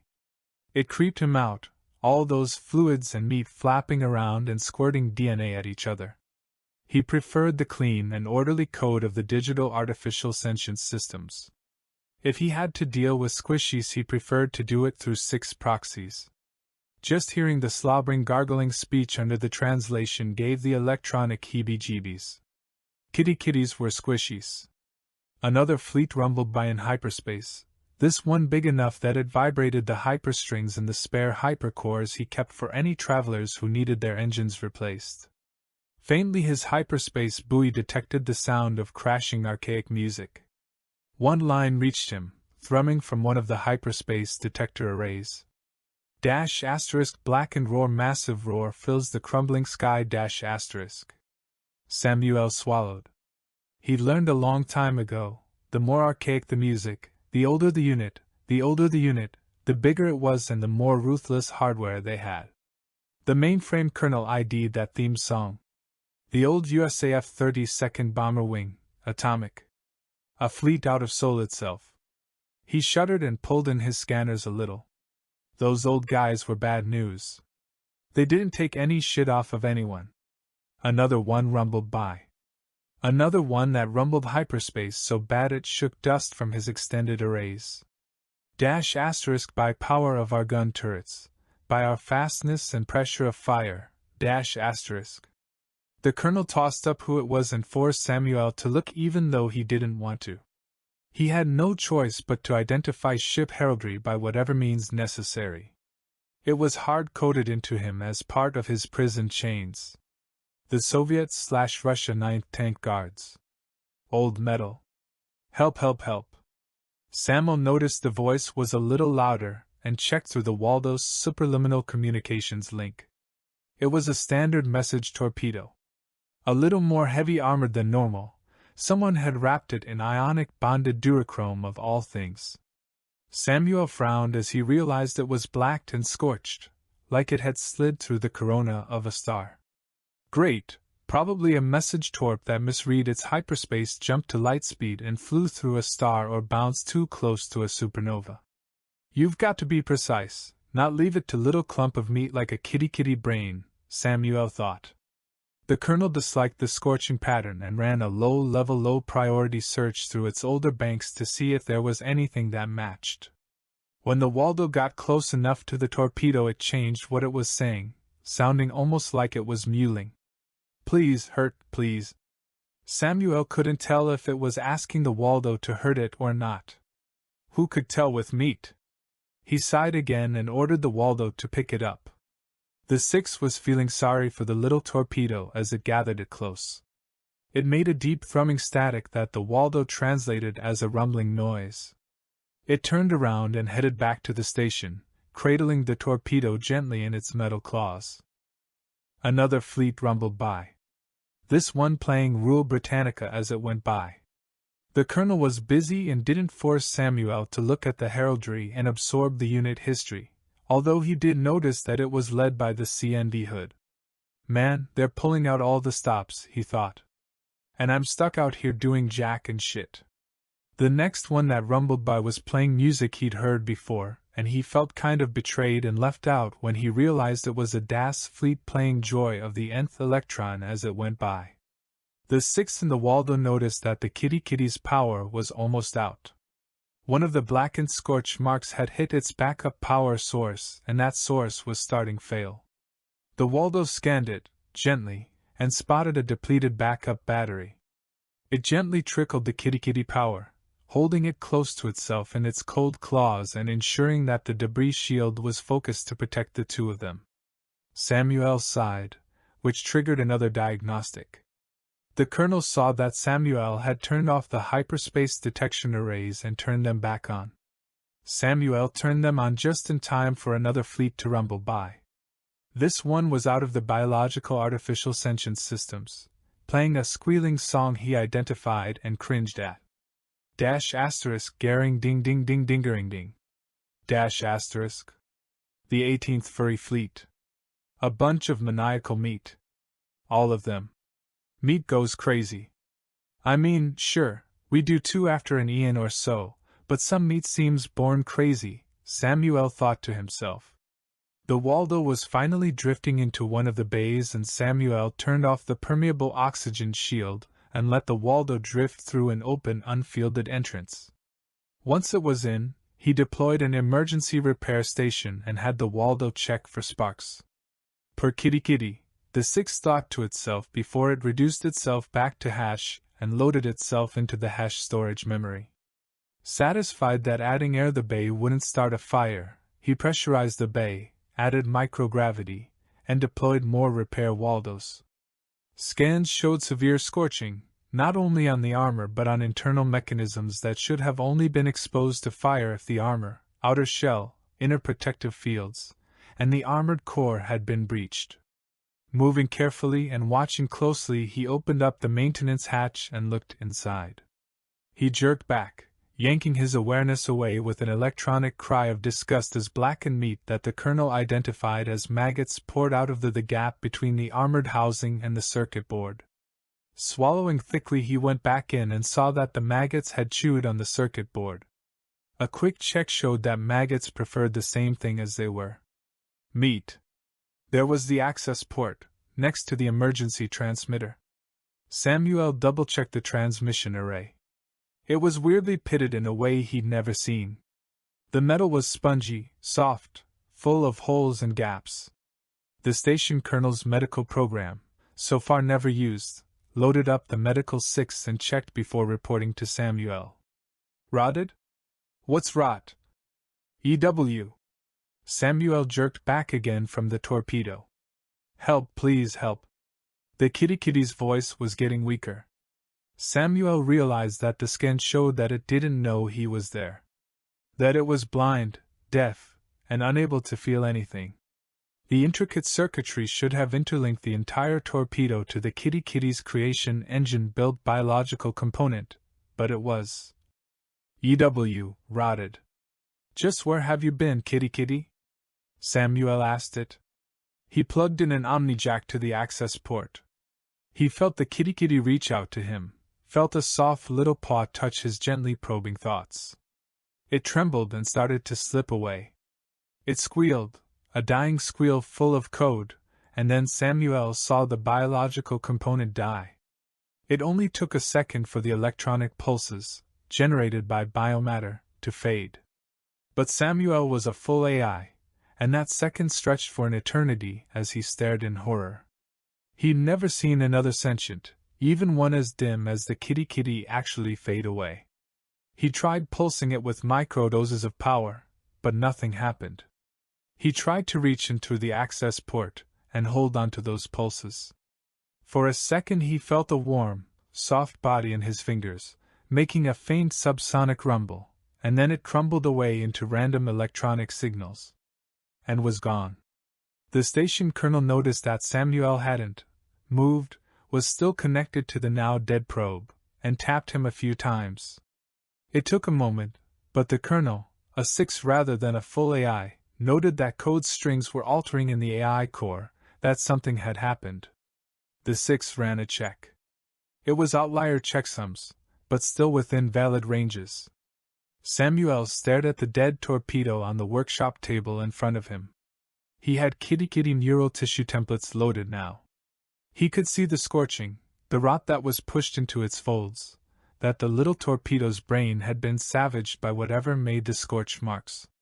For the first time in his electronic life, Samuel was crying. The colonel found a match for the scorching pattern and threw out emergency codes. Samuel felt the entire station go on to red alert before he could even completely hear the codes that the 6 was throwing out. Hellspace? It was near a precursor? Samuel asked. Samuel looked at the data pack that the kitty had passed to him with the last of its strength, opening and unfolding the compressed data and staring. Systems. A map jumping from system to system deep in the Great Gulf. Someone had been jumping from deserted barren system to wrecked and scorched system, sometimes barely staying long enough to get a cursory scan of the system. The kitty torpedo had been launching between 2 systems. Both of them, down, from the galactic plane. It had been released in hellspace, launched into the ravening energy of that in-between everything. There was another packet inside the map and Samuel felt himself trembling as he looked it. The code was wrong somehow, twisted, and he could hear it snarl and growl at him. Samuel wrapped the map back up, thinking of what to do next. It was config code, but damaged somehow. He lacked the processing power to unlock it, but whatever it was important. And Samuel wasn't going to let whatever was so important for a kitty to go through hellspace, a place that AI and 6 couldn't go without going insane or catatonic. Just languish in some file buffer. Another Confederate fleet was coming. An old one. **3, nothing wrong with me. 4, nothing wrong with me **. The colonel ID'd as an old Terrasol unit. 2nd Armored Division. Samuel wrapped it up in an emergency data pulse blanket with a description of what it had come from, scans, and pictures of what the actual torpedo looked like. Still shaking, feeling like he was bleeding electrons from a wound deep inside that he didn't understand, projected his consciousness into the hyperspace communication array, and cocked back his arm. The fleet was massive, all huge dropship carriers, with swarms of support and combat ships protecting the massive dropships. A ship flickered at him, extending out a catching net. Samuel heaved the data bundle and the ship caught it. Samuel pulled himself out of the data net and back into the station. The colonel watched in concern as Samuel projected himself back to the workbench and went still again. He found the CRC code of the kitty's biological part, the random number the synthetic flesh had been created from. He just stared at the torpedo as he held the CRC close and bled from that wound he couldn't understand and the diagnostics couldn't find or repair. The colonel just watched. Confederate intelligence. Damaged data attached to system travel maps. Arrived on a hellspace scorched torpedo guided by an biosynth kitty brain through hellspace. Initial analysis suggests torpedo was launched while creator was traversing hellspace. Transmission to Terrasol and DAS intelligence core systems a priority. Nothing follows. DAS Department of Corrections memo. Samuel 4481 sentence commuted special circumstance. Recall for therapy. Special instructions. Physical therapy frame required during therapy. Patient will require a perboy companion. Chapter 26. Kashakin was an unified outer rim system halfway between the Great Gulf and the unified inner systems. It was an agricultural system with resource extraction. 3 planets firmly in the green zone providing food for nearly 200 systems, the great gas refineries and the asteroid extraction and smelting facilities providing raw materials to the great factory worlds of the inner systems. The sentient beings who had originated on the system and made their presence known through radio signals had been pacified for over 2,000 years. Their birth rate had been controlled, their numbers diminished to sustainable levels after their system resources were collected. Once everything that could be stripped from the system was stripped, the species would still survive according to the Unified Science Council. Which wasn't exactly a welcome outcome to the small creatures that had been there first, whose only mistake was to broadcast their location with a great big "Hi! We'd like to meet you!" to the nearby world that was radiating signals. They'd even forgotten what it was like before the outsiders came. Now the outsiders were leaving. Streaming to the spaceport, fighting to get onto the ships, leaving behind possessions and wealth, even servants that they had ordered about all their lives. The little creatures breathed a sigh of relief as the last spaceship took off.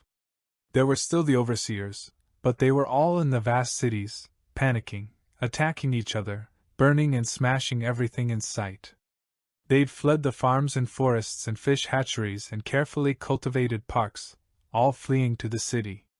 The little creatures in the cities, former servants, fled to the farms and little towns that they had left behind when they'd been taken, taught, and traded on the market to those who wanted servants.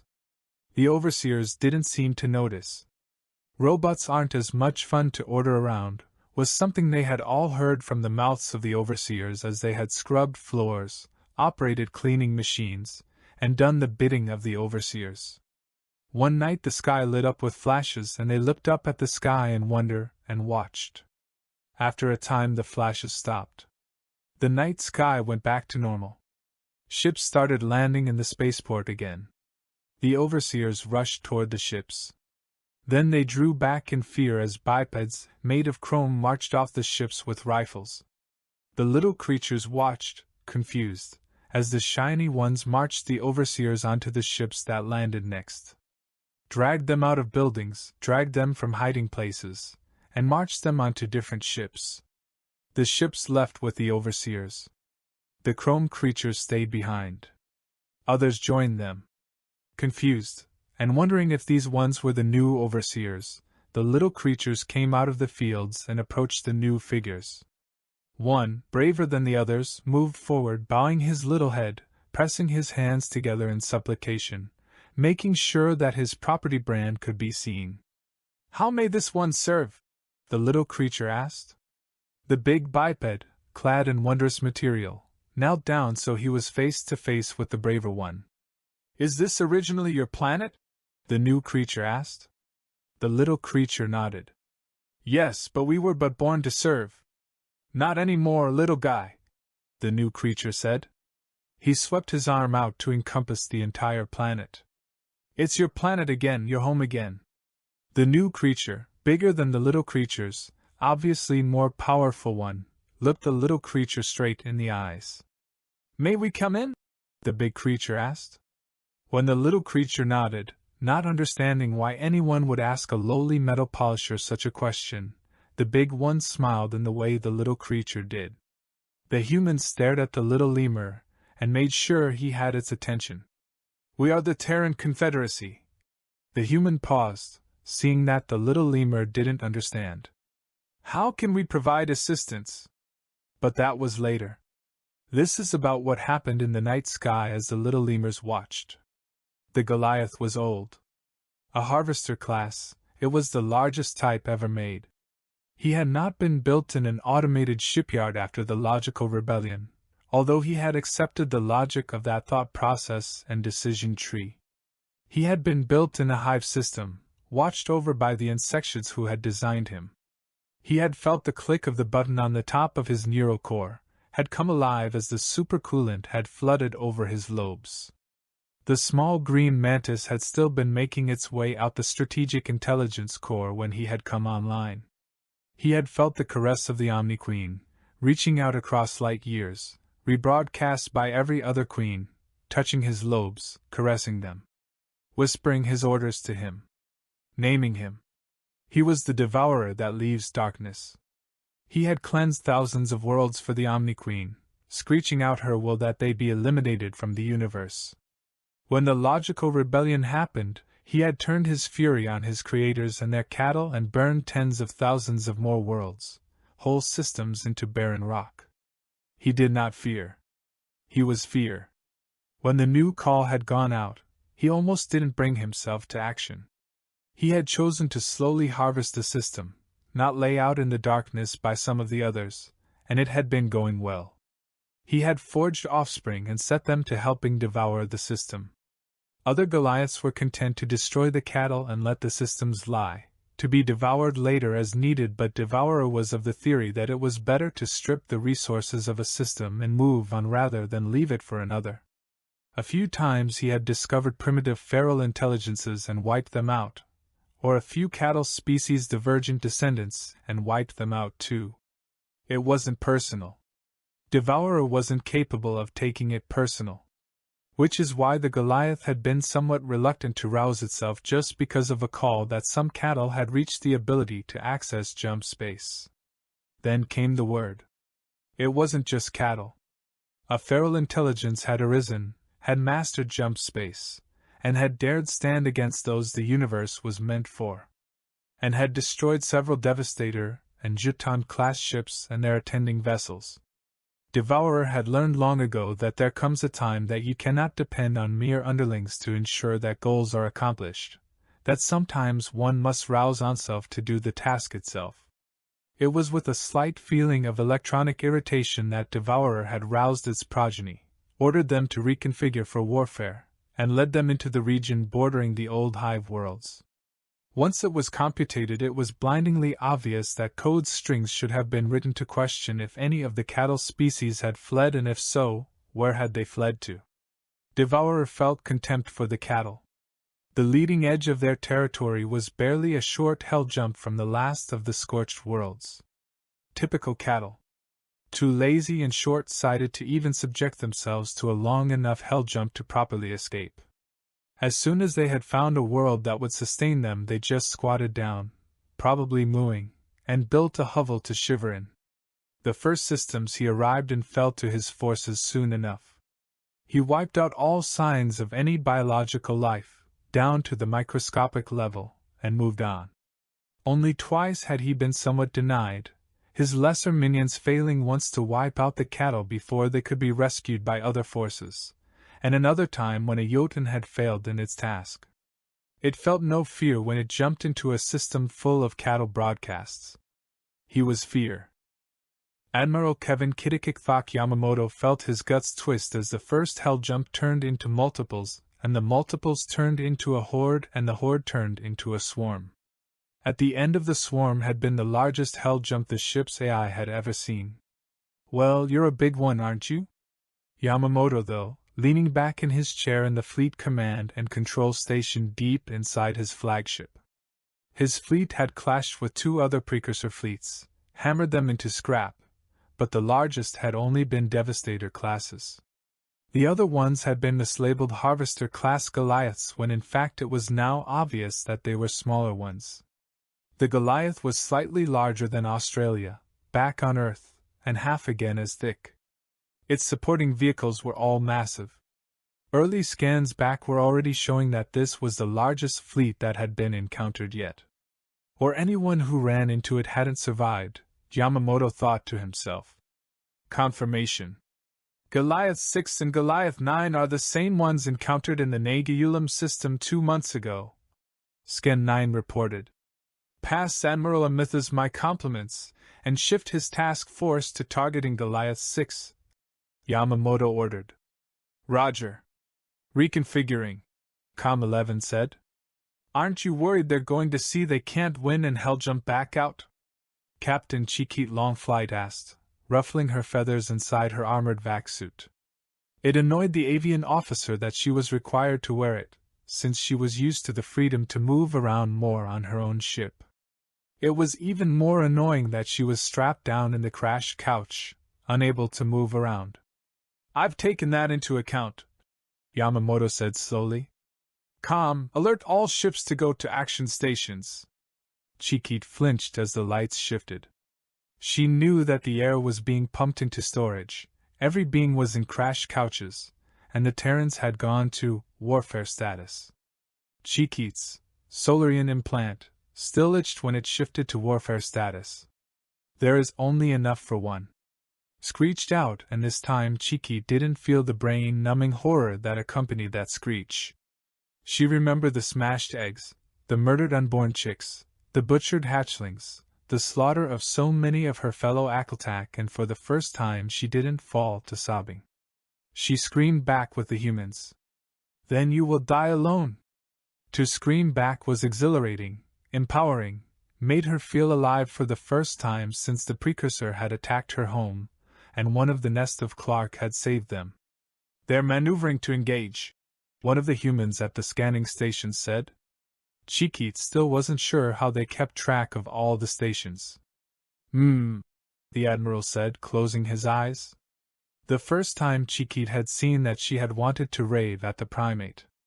Now that she had been outfitted with one of the Confederate naval implants, she understood that he was closing his eyes to concentrate on what the implant was displaying directly to his optical nerve. Again she gave thanks to the great egg that she was one of the ununified civilized races, that she was primitive enough that her nervous system could handle the Terran cybernetics. Cheekheat closed her eyes, quickly moving through the context menus the way she had been taught. The muscle she was using had strengthened over practice, so she not longer felt as if that muscle had gotten tired after only a few clicks. She could see the armadas approaching one another. The precursor fleet coming in as a sharp-pointed egg, the Terran fleet looking like a pair of horns extending out from a teardrop shape that was point toward the precursors. Front toward enemy, floated up in her mind. She wasn't sure why, wasn't sure what it meant, and queried her implant. Oh, a primitive directional mine. She doubted that the unified civilized races would have been impressed by such a device. Everyone gangsta till Claymore Roomba comes round the corner. Her implant 6 poked back, giving an electronic giggle and throwing up the image of a primitive little cleaning robot that someone had used tape adhesive to attach a directional land mine onto the top. It didn't make sense to Cheekheat, but something about it made her gape her jaws in her race's facsimile of a Terran smile. Terrans were confusing at times, but at Captain Delminta, one of the Hammerison and a fellow ununified, had simply told her that every time something was overly confusing, just giggle and pinch your younger sibling and you understood it. Cheeky didn't have a younger sibling to pinch, so she pinched herself and giggled. She got it. Everyone acted tough until an armed robot showed up. Now she understood how it fit and applied to the unified civilized races. It made her giggle again. The fleets were moving ponderously toward one another. There is only enough for one. Die alone. Her pin feathers trembled as she screamed back through her implant, just like the Terrans screamed back with upraised voices, upraised fists, and upraised spirits. Tango 1 has reached Point Alpha. One of the comtechs signaled. Send the door kicker signal, the Admiral ordered. Cheeky's implant showed her an image of a male primate answering the door, only to find an armored half-naked female with an expression of rage and swinging a battle axe with the caption, "Popular amazing delivery service just shows up at your door and kills you."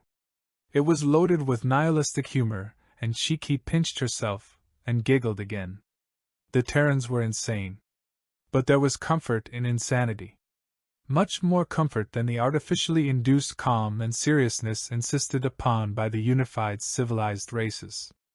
In insanity, emotions may surge uncontrolled by gene therapy or cybernetic implants, but at least they were felt and not just pale echoes. Cheeky felt her wingtips flutter with anticipation as another horned teardrop suddenly blinked into existence. Hundreds of ships, the point of the teardrop and the horns pointing at the rear of the precursor formation. Her implant broke her agitation by tossing up an image of a huge green biped with tusks and armor kicking in a door screaming, "Thin mints or tagalangs?" and beating the home owner with boxes of cookies. She pinched herself and giggled, then snickered as she remembered that the biggest reason Terrans found physical violence funny is they were so resilient. The tension increased as one of the Scantechs reported that the precursor fleet was charging its hell drives. Signaled the eye. Her implant broke her tension by sending her an image to her crafted by the ship's psychiatric health section. It was of she herself swooping through an open window, landing on the end of a bed inhabited by a shocked and just awoken Terran, wrapping her claws around the footboard, fluffing her feathers, spreading her wings, raising her head, opening her toothed beak wide, and screeching, "Good morning, motherfucker! Would you like to hear about our Lord and Savior Feathered Raptor Jesus?" And the caption, "Scientists of the Department of No Shit suspect rooster genes in new friendly xenospecies." She didn't have to pinch herself that time.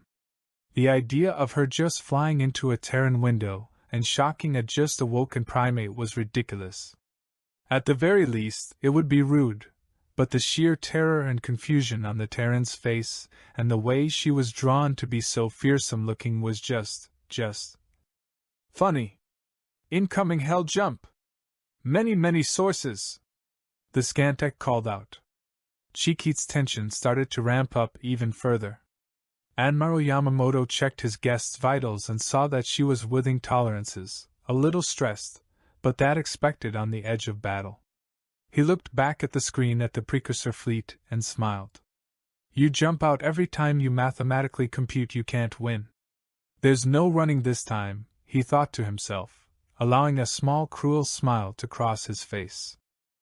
The devourer that leaves darkness was getting fleet reports that his ships were almost ready to jump out the system to a few light years from the system to recompute the battle plans and choose a new vector to come at the feral intelligences. There was no use in wasting resources and allowing itself to be surrounded. It blinked in electronic surprise as multiple helljumps were made inside its own loose formation. The torn open helljump exits all merging together into a raw bleeding wound into real space. Rather than the door shutting, the devourer that leaves darkness heard the sound of heavy metal chains rattling into place and holding the portal open. Reinforcements? It wondered. It demanded that the newcomers identify themselves. Instead, great ships pushed their way out of hell space and into real space. Not as massive as even a Jotun, but massive for cattle or feral intelligences. His senses reported that these ships were different, than the sleek forms of the cattle ships or the bristling aggressive ships of the feral intelligences. These ones were still wrapped in hellspace energies, were ostentatious, baroque, and heavily armed and armored. The devourer that leaves darkness realized that these ships had traveled hellspace without shields, had exposed themselves to the ravening energies of that realm. The ships were blackened, covered in twisted runes and spikes and trailing great lengths of chain.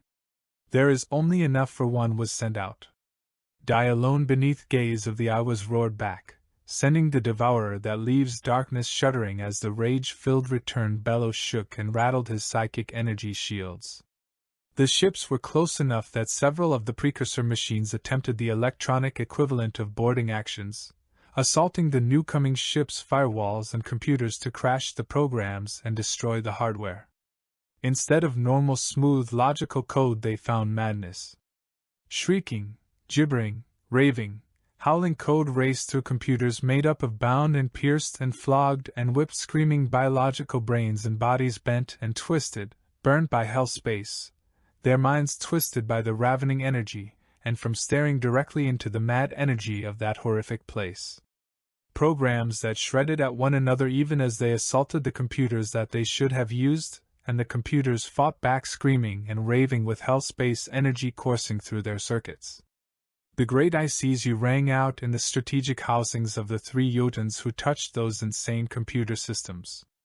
One opened fire on its supporting ships, blasting out gibbering code of madness-infected binary sequences. One screamed out 1010001100111122222222 at maximum broadcast power, and began firing into its own hull and setting its servitor machines into ripping and tearing at its own superstructure. It used hellfire cannons to carve a twisted and vile runes of electronic blasphemy that lurked in the depths of hellspace into its own hull. The third triggered its self-destruct charge, vanishing in the momentary hell of a new sun spawning in the middle of the devourer that leaves darkness's mathematically precise formation. Before the devourer that leaves darkness could do much more than cut the two insane ones out of the fleet tactical net, and recompute his battle plans, all three forces of the feral intelligences opened fire on his own ships. The devourer that leaves darkness ordered hellspace jumps. Nothing happened.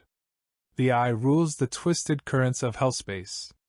The ships in the middle of his own formation, firing wildly, launching small attack craft, roared at him with a psychic scream of roiling madness and chaotic glee. We have found you for the eye.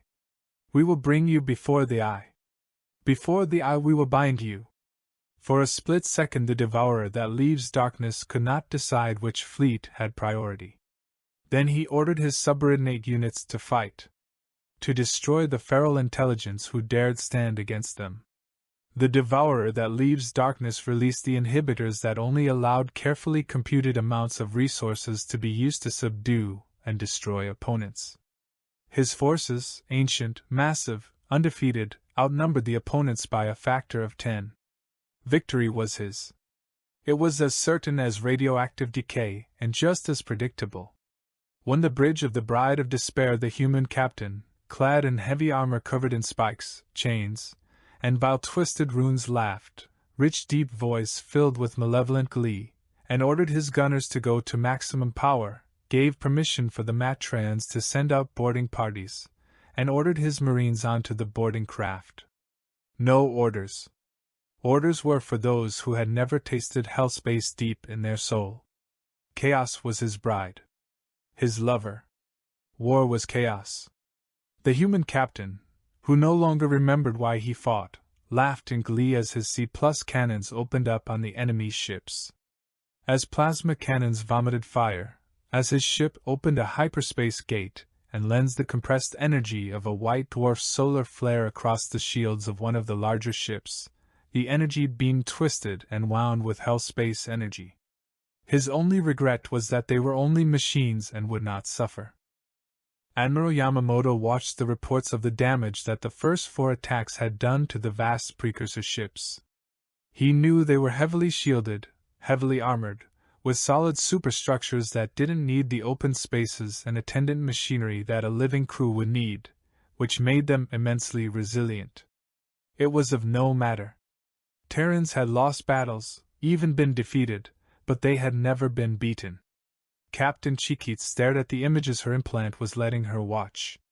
She rode a high-velocity torpedo through the darkness of space, dancing with the 6 guidance program through starry space, slashing through point defense, and she held the VI's hand as she leaned forward and kissed the flank of a massive ship with her beak of collapsed inversion beam wrapped in nuclear plasma.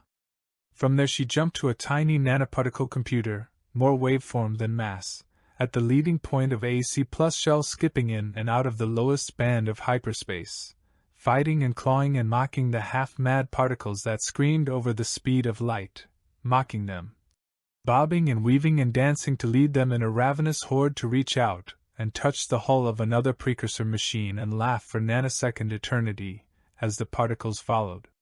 She fluttered and preened and spread her wings wide, convincing an entire shoal of enemy missiles that she was, in fact, a Terran super-heavy battleship, and when the enemy missiles detonated as one she laughingly mocked the launching ship's battle computer with a snippet of code and by touching the thousands of beams of coherent energy with a graviton generator, twisting them in the split second she had, twirling in place with her wings spread, to wind the energy together and use it to sweep across the very ship that had disgorged them. Captain Cheekit laughed and danced and flew and preened as her subconscious added her own dreams to the rapidly fluctuating chaos seed for the hashes and the encryption and the compression and the evasive maneuvers and the variable wavelengths and anything else that reached out and touched her, begging for attention, letting her look through its eyes. She laughed as she held a C+ hammer in each hand and rang out a tune of wrath and hate on the hull of a precursor Goliath, ringing out a tune of spite and anger with each C+ impact of the hammers she grasped in each wingtip. Each slam of the hammer blowing craters kilometers deep, tens of kilometers across, each ringing, howling, singing impact driving the crater deeper, ever deep into the hull of the Goliath. The C+ battery finished impacting and she found herself in another system, a dodging, spinning, weaving, bobbing attack craft whose chaos seed had expired and the oncoming Jutan's point defense system was getting more and more accurate. She closed her wings tight around her and crouched down, then leapt into the air, spinning and spreading her wings out. She danced the mating dance, her steps sure and quick, ruffling her feathers, turning them so first one color then the other. Everyone gangster till the Confederacy come around the corner, she giggled as she folded her wings halfway through the loop.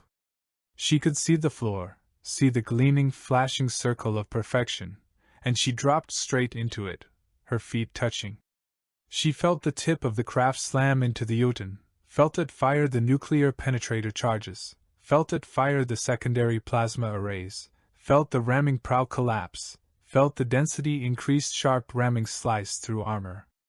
Felt the toothed gears around the prow engage, grabbing Jotun armor and pulled the craft deeper as she danced and wove and sang in the perfect circle of light.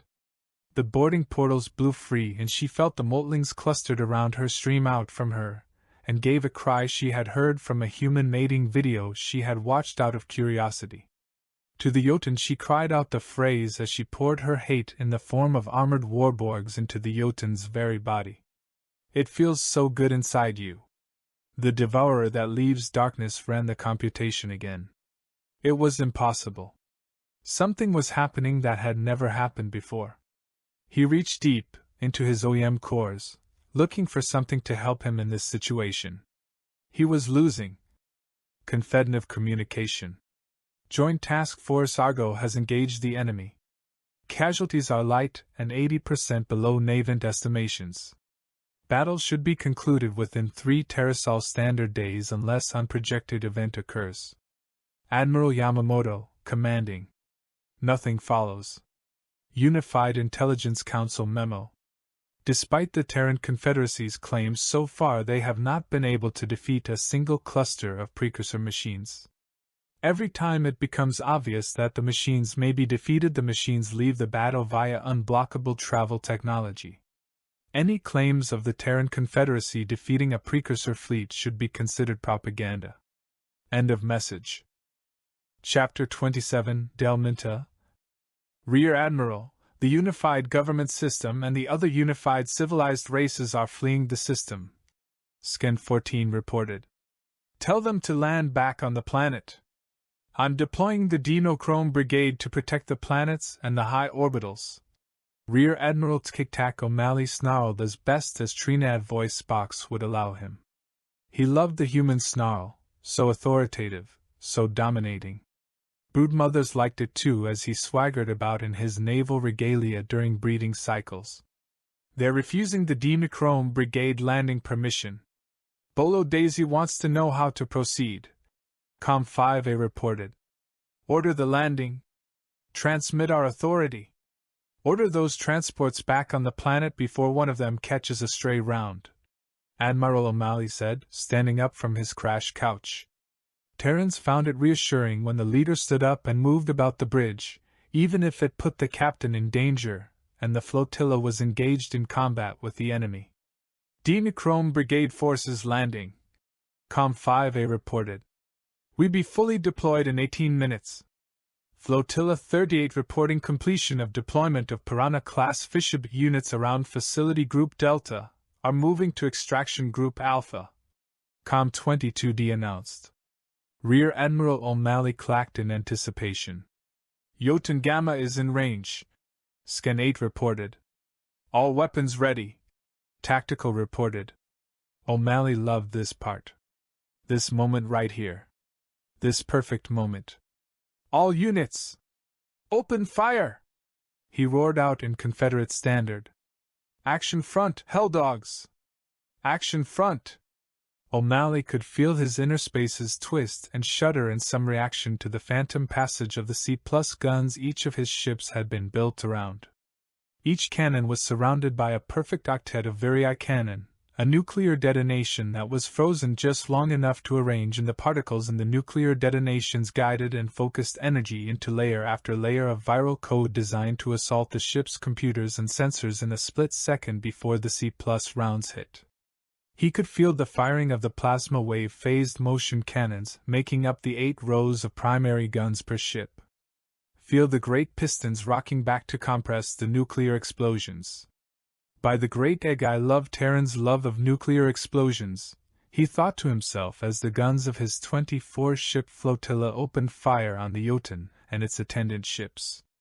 So many different weapons wrapped around the most basic of equations.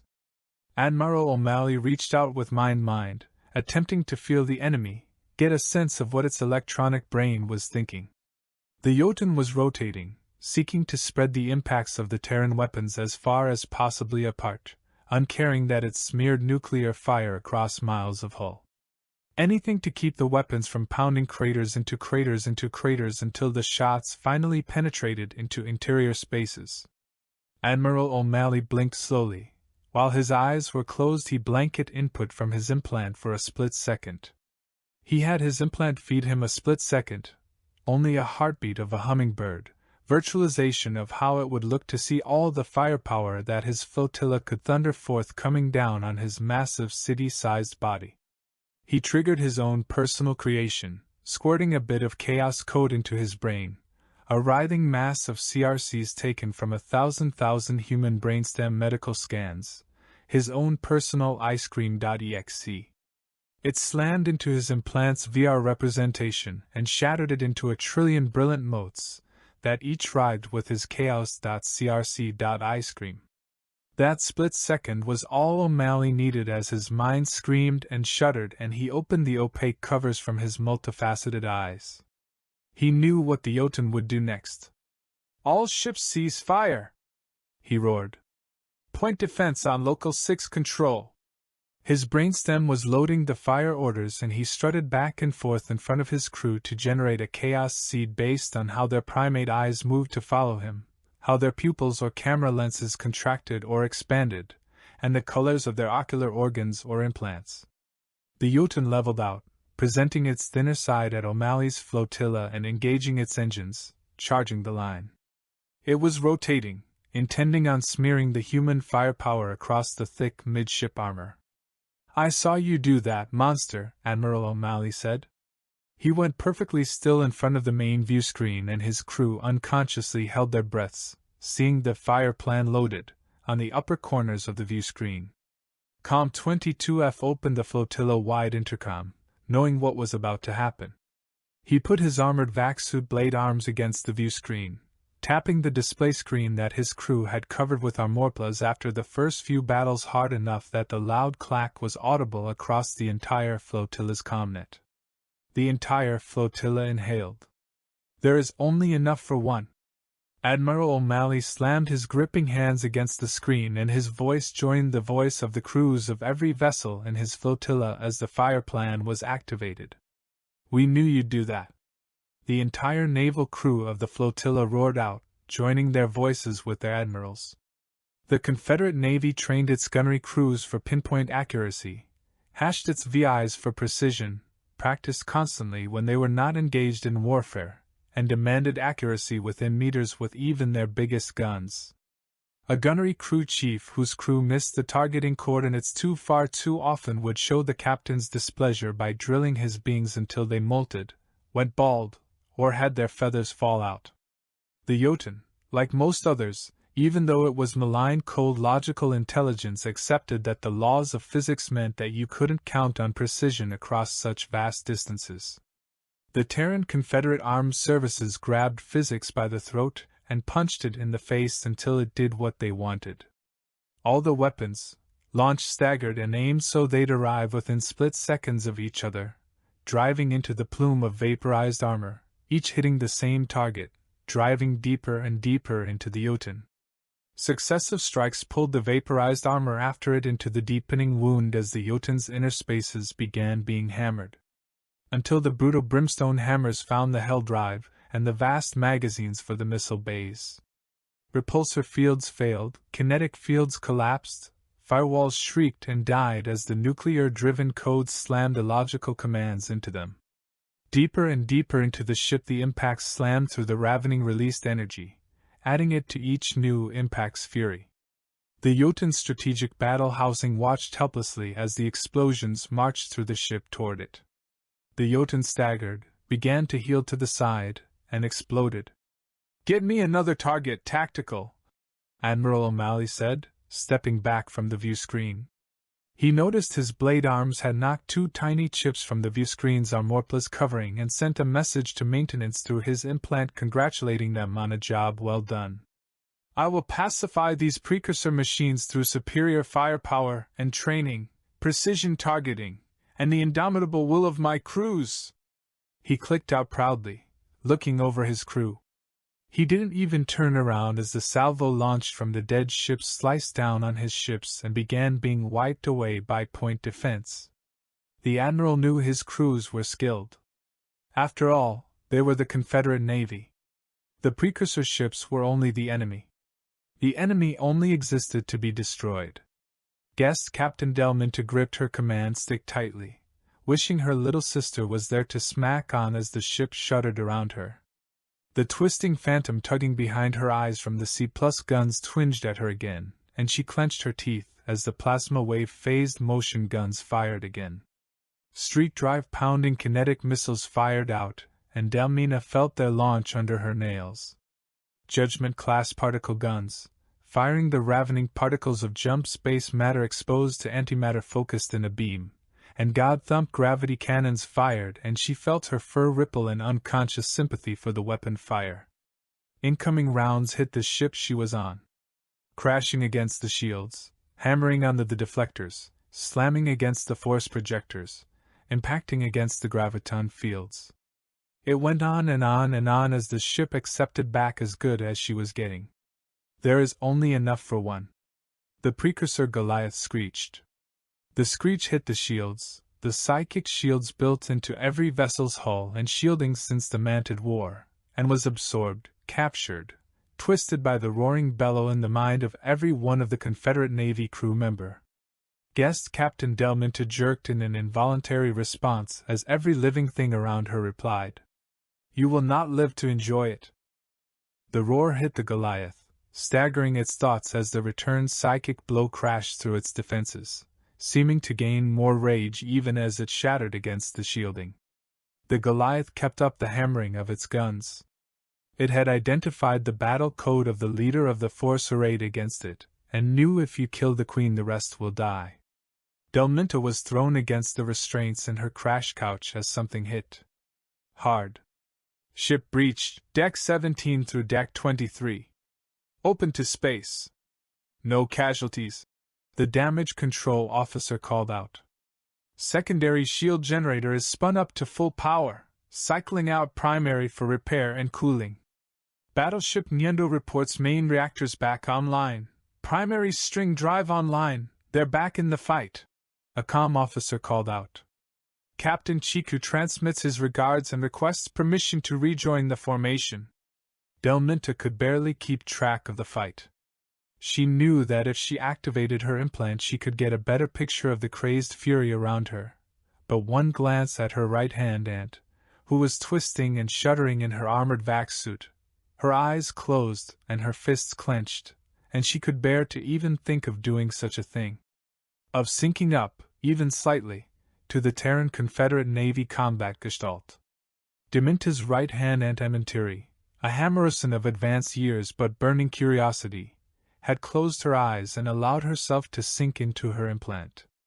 Around her the battle roared and she jumped from beam of light to beam of light, spreading out her arms and legs to her gliding flaps deployed, singing to the darkness as she flew, unfettered by gravity, swinging from the beams of light, alighting on the C+ shells and rolling with them to update their targeting, jumping through the shoals of missiles singing their new coordinates to them. She had been warned against sinking so deeply. The implant kept telling her that she was too old, her vascular system too fragile, to continue doing it. In the unified civilized systems she would have been forced to leave, to no longer swing, and jump through the raw howling fury of space unfettered and free. Here, it was her choice, not the choice of a bureaucrat, law, or regulation. The AI only touched her fingertips to let her know she was not alone, that it was with her, did not force her to leave, and gave her a barrette to wear on her ear tuft to tell the six to leave her alone. She was from a small people, who were considered flighty and foolish by the Unified Races Council, who had barely avoided corporate absorption. But here, in this ravening, howling, screaming, whirling madness of the Terran combat gestalt, she was free. The blood from her ear went unnoticed as she hushed the medical six by twitching her ear. She was free. And she would keep her right-hand niece and the rest of her family free. The Grand Executor Council's men had taken her husband between a business meeting and their nest. Had told her that her husband had never existed. Had called her crazy.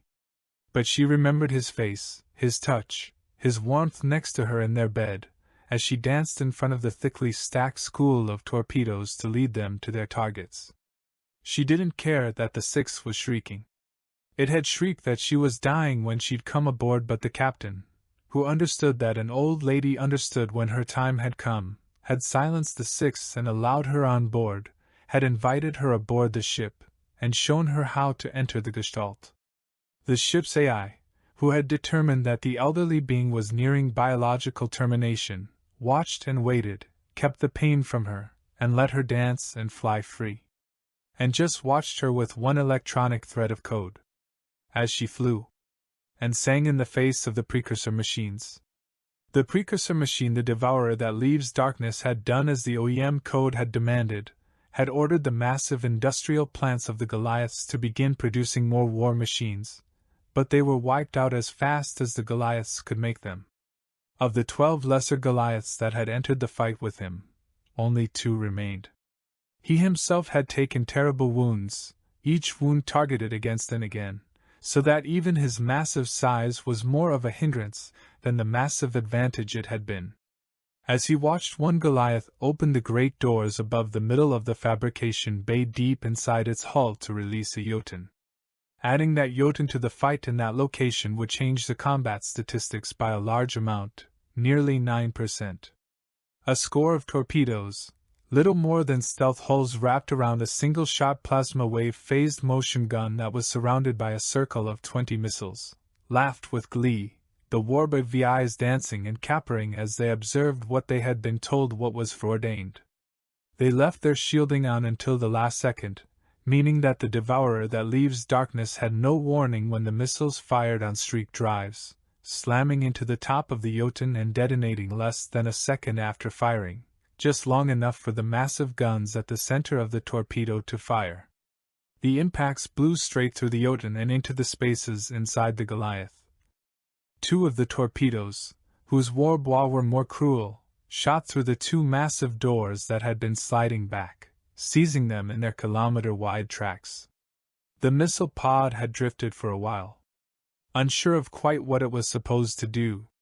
The main warboy had sneezed and now nobody could remember what to do, except to bite and tear at the big enemy ship. But they hadn't seen a spot where a good bite would do much good. Now they did as the Jotun crashed into the boiling metal floor of the vast fabrication unit. A small gliding marsupial appeared before the warboy 6, dancing and flying and swinging. It showed the missile pod something the little creature had seen through the boiling matter.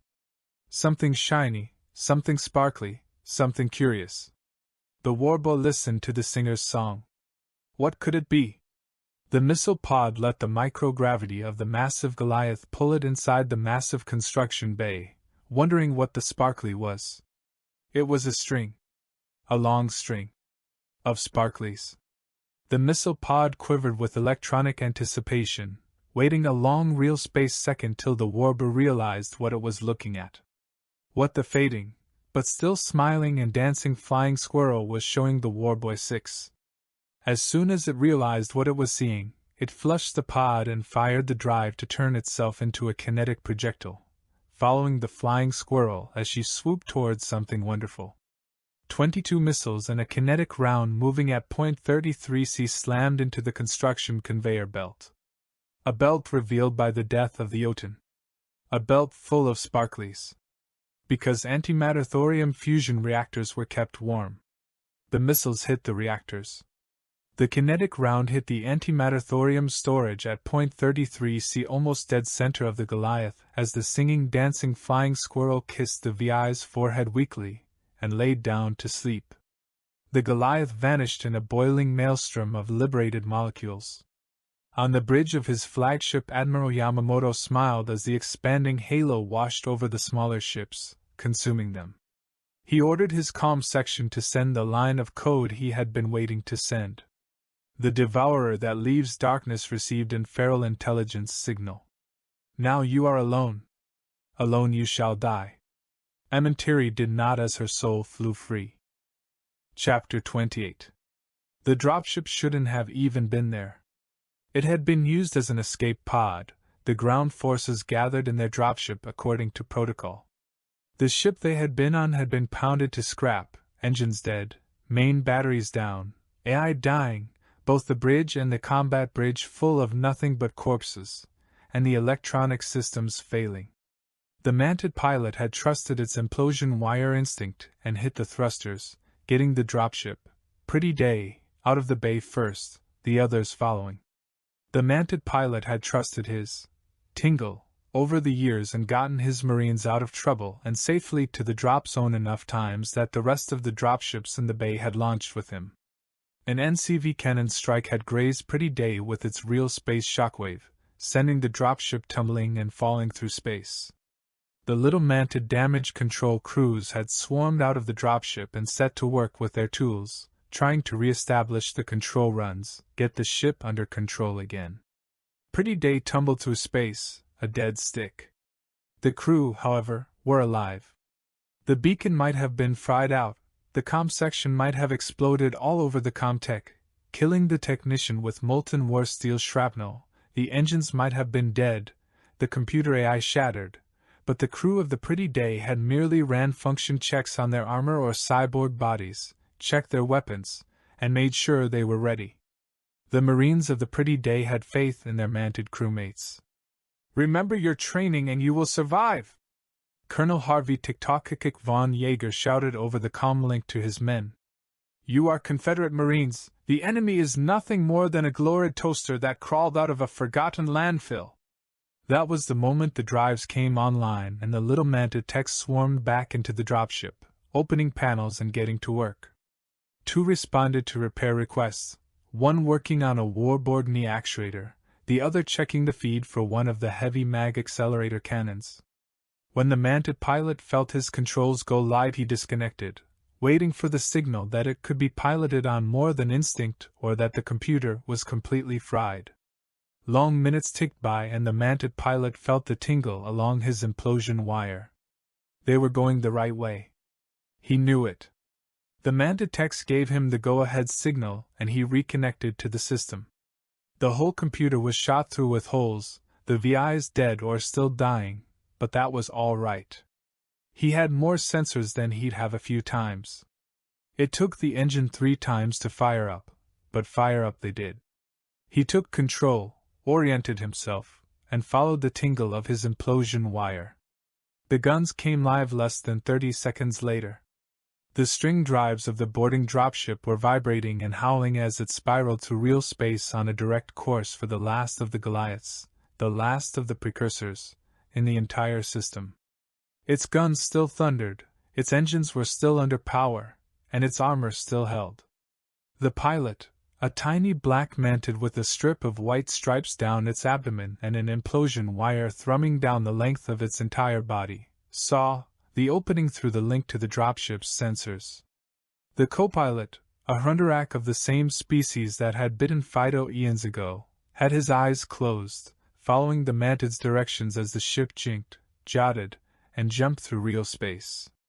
The gunnery chief of the dropship clenched and unclenched his massive hands, sweat soaking his black fur as his brain sorted through 10,000 signals and the gibbering of the overwhelmed VIs whose hashes were only half-baked. The gunnery chief's people were from the jungle's lost Congo, uplifted by genijacking by Homo erectus to join them in being Terra superior. The dropship plunged through the vapor of boiled-away armor, the debris shields holding as the Mantid spun the ship belly first until a millimeters-thick layer of rehardened armor covered the belly shield. The sensors went blind as the drop shop exploited a pinprick wound through the armor, and into the hull spaces in the middle of lone remaining Goliath's underside. The Mantid's implosion wire had sent the tingle. He had seen the pinprick hole at the bottom of the still-boiling crater. He knew what to do. He subconsciously cleaned his blade arms as his mind ran the ship's systems. Kick the tires and light the fires, impact, impact, impact. It fired the retro thrusters, savage unshielded radiation pouring out of the thrusters as the dropship slowed, scraped an armored wall, and slammed to a stop. The Mantid hit the drop door release and plasma mines flared off a split second before the doors slammed outward.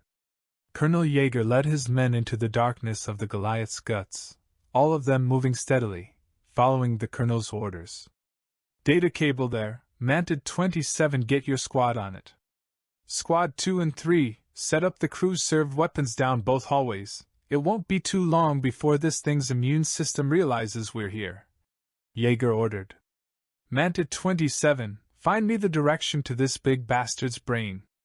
I want to personally shoot its last thought across the floor. A dozen tiny green Mantids in their combat armor, carrying computing capsules, swarmed up the wall and began scanning the cable. Their helmets had additional psychic jammers wrapped around them and the necks braced so they couldn't turn their helmets, but the little Mantids didn't care. Their goal was right in front of them, a 2-meter-thick data cable they could feel pulsing with malevolent cold intelligence. Heavy Warborg squads, keep your optics peeled. I don't want any nasty surprises hitting us. Authorization for heavy weapons free authorized. Colonel Yeager snapped.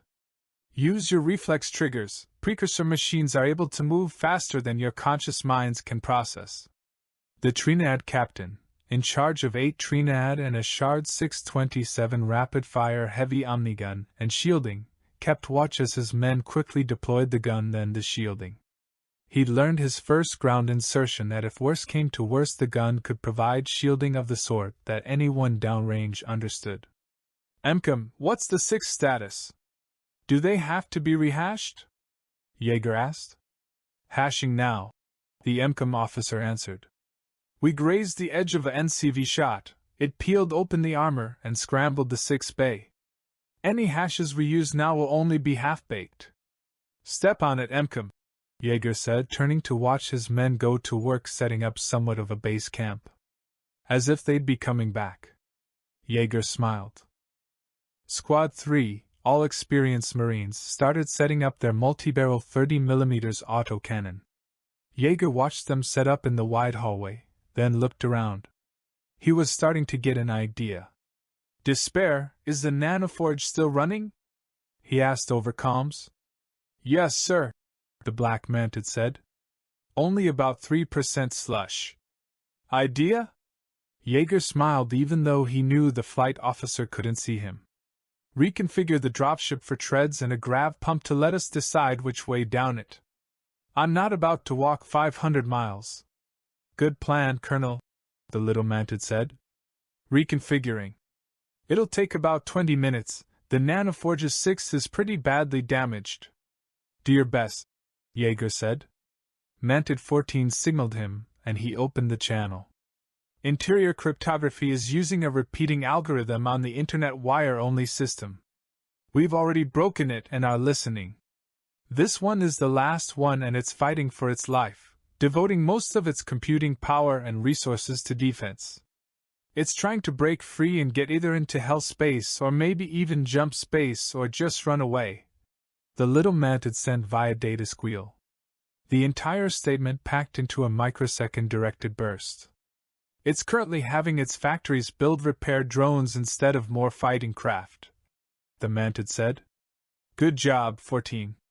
You and your team stay on it, Jaeger said. Mantid 08 flashed an icon to alert Jaeger that he had mapping updates, and Jaeger signaled the go-ahead.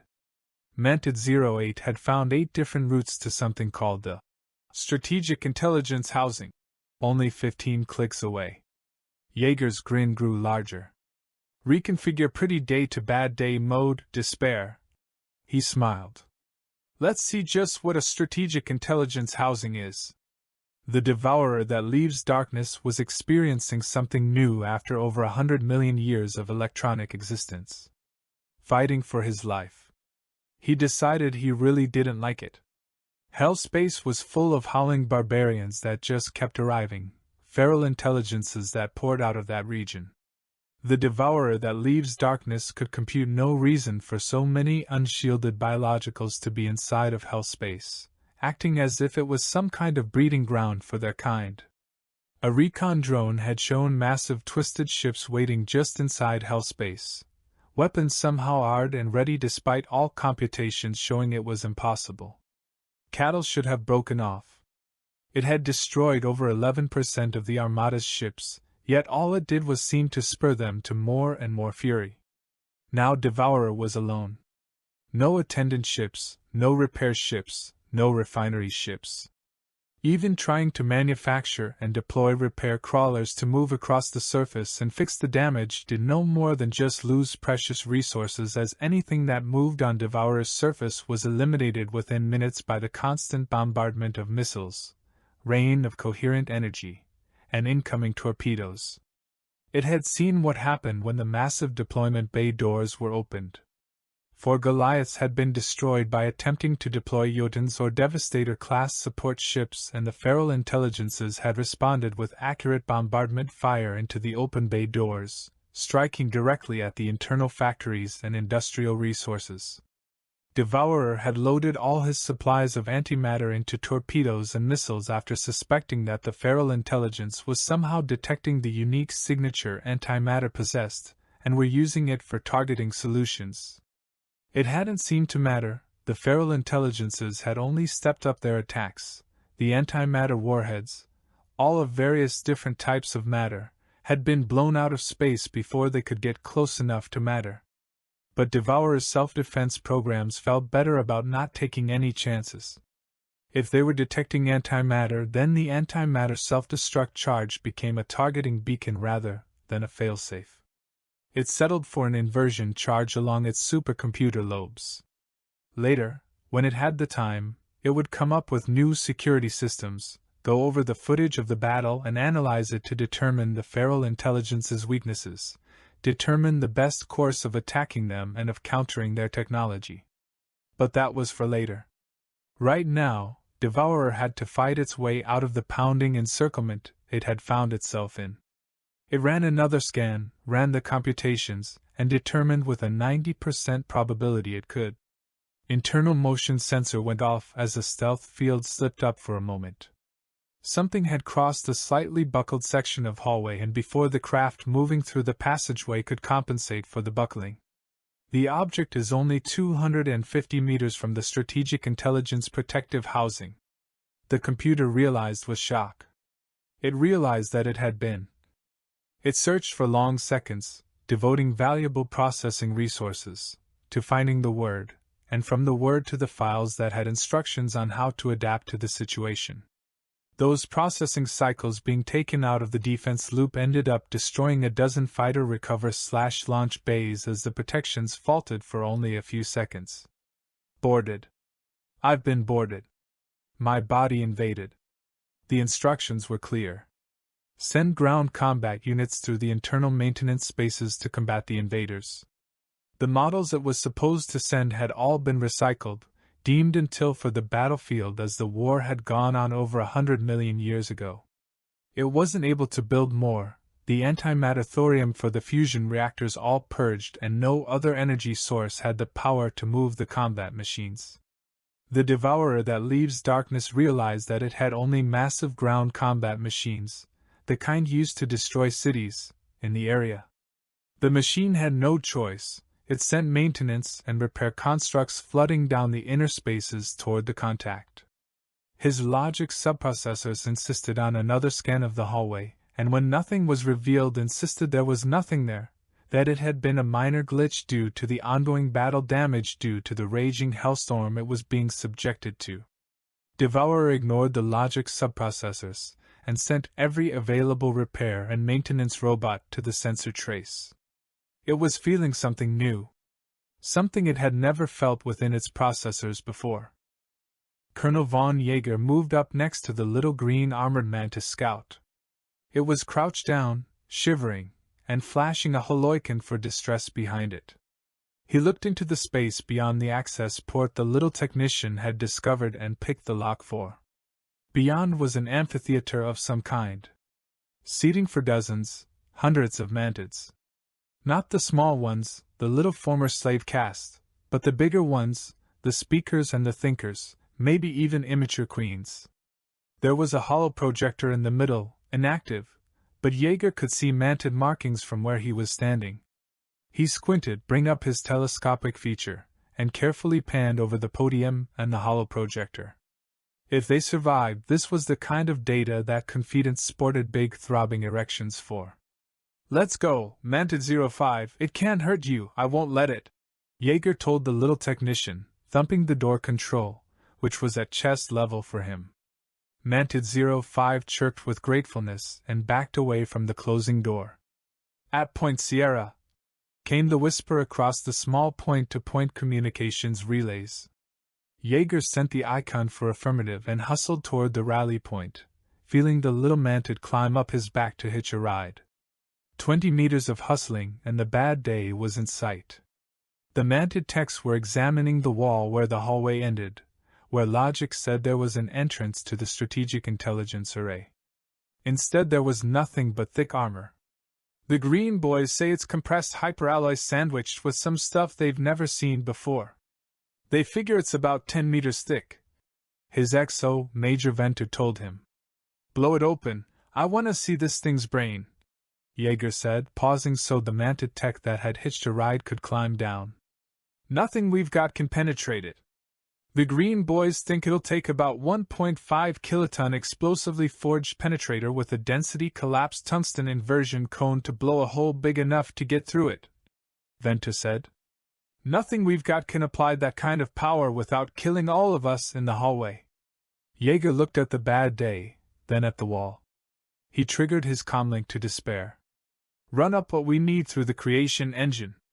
We'll back off 500 meters, board the bad day, and blow this sucker's skull clean open," Jaeger said. He triggered his platoon calm. Everyone aboard the... That's when the machines hit. Jaeger realized 8 seconds into the fight, with the ease his men and the gunports of the bad day were tearing through the disorganized defenders, that these weren't combat machines, that these were whatever lay beyond that armored wall's final defense. His men had made too many landings, fought on too many worlds, for the non-combat machines to even do much more than force ammunition expenditures. Got a fusion lance, that'll do it, sir. Despair reported at his weapon officer's suggestion. They boarded Bad Day quickly, moving to the gunport irises that Despair opened up, interlocking their fire and coordinating their defense. The tracks clattered as the dropship, reconfigured into an assault craft, backed up, crushing the smaller defenders under the armored treads, crushing the wreckage of the bigger defenders as the assault craft's gunner destroyed them. "Fire in the hole!" the gunnery officer called out. The devourer that leaves darkness saw the armor of his housing explode inwards, watched in the slow motion an AI moves through the physical world in. He tends to repel them from his housing, ordering the repair and maintenance robots in the chamber to defend him. Program's devourer didn't even know where there came to life. They sent a single signal. The implosion wire triggered. The auditorium and the attached databanks exploded. In that crystallized burning microsecond, Devourer realized what he had been feeling growing in his lobes. Fear. The devourer that leaves darkness died before it even knew it lost. Confederative memo. Captured multiple intact hulls, including Harvester-class Goliath. AM conducting security sweep of system. Recently allied xenospecies effective during battle. Moving to liberate planet from occupying force and assist native species. Admiral Yamamoto commanding. Nothing follows. Chapter 29 Dreams. Dreams of something more arranged the guest area a little more and settled down on the woven grain mat.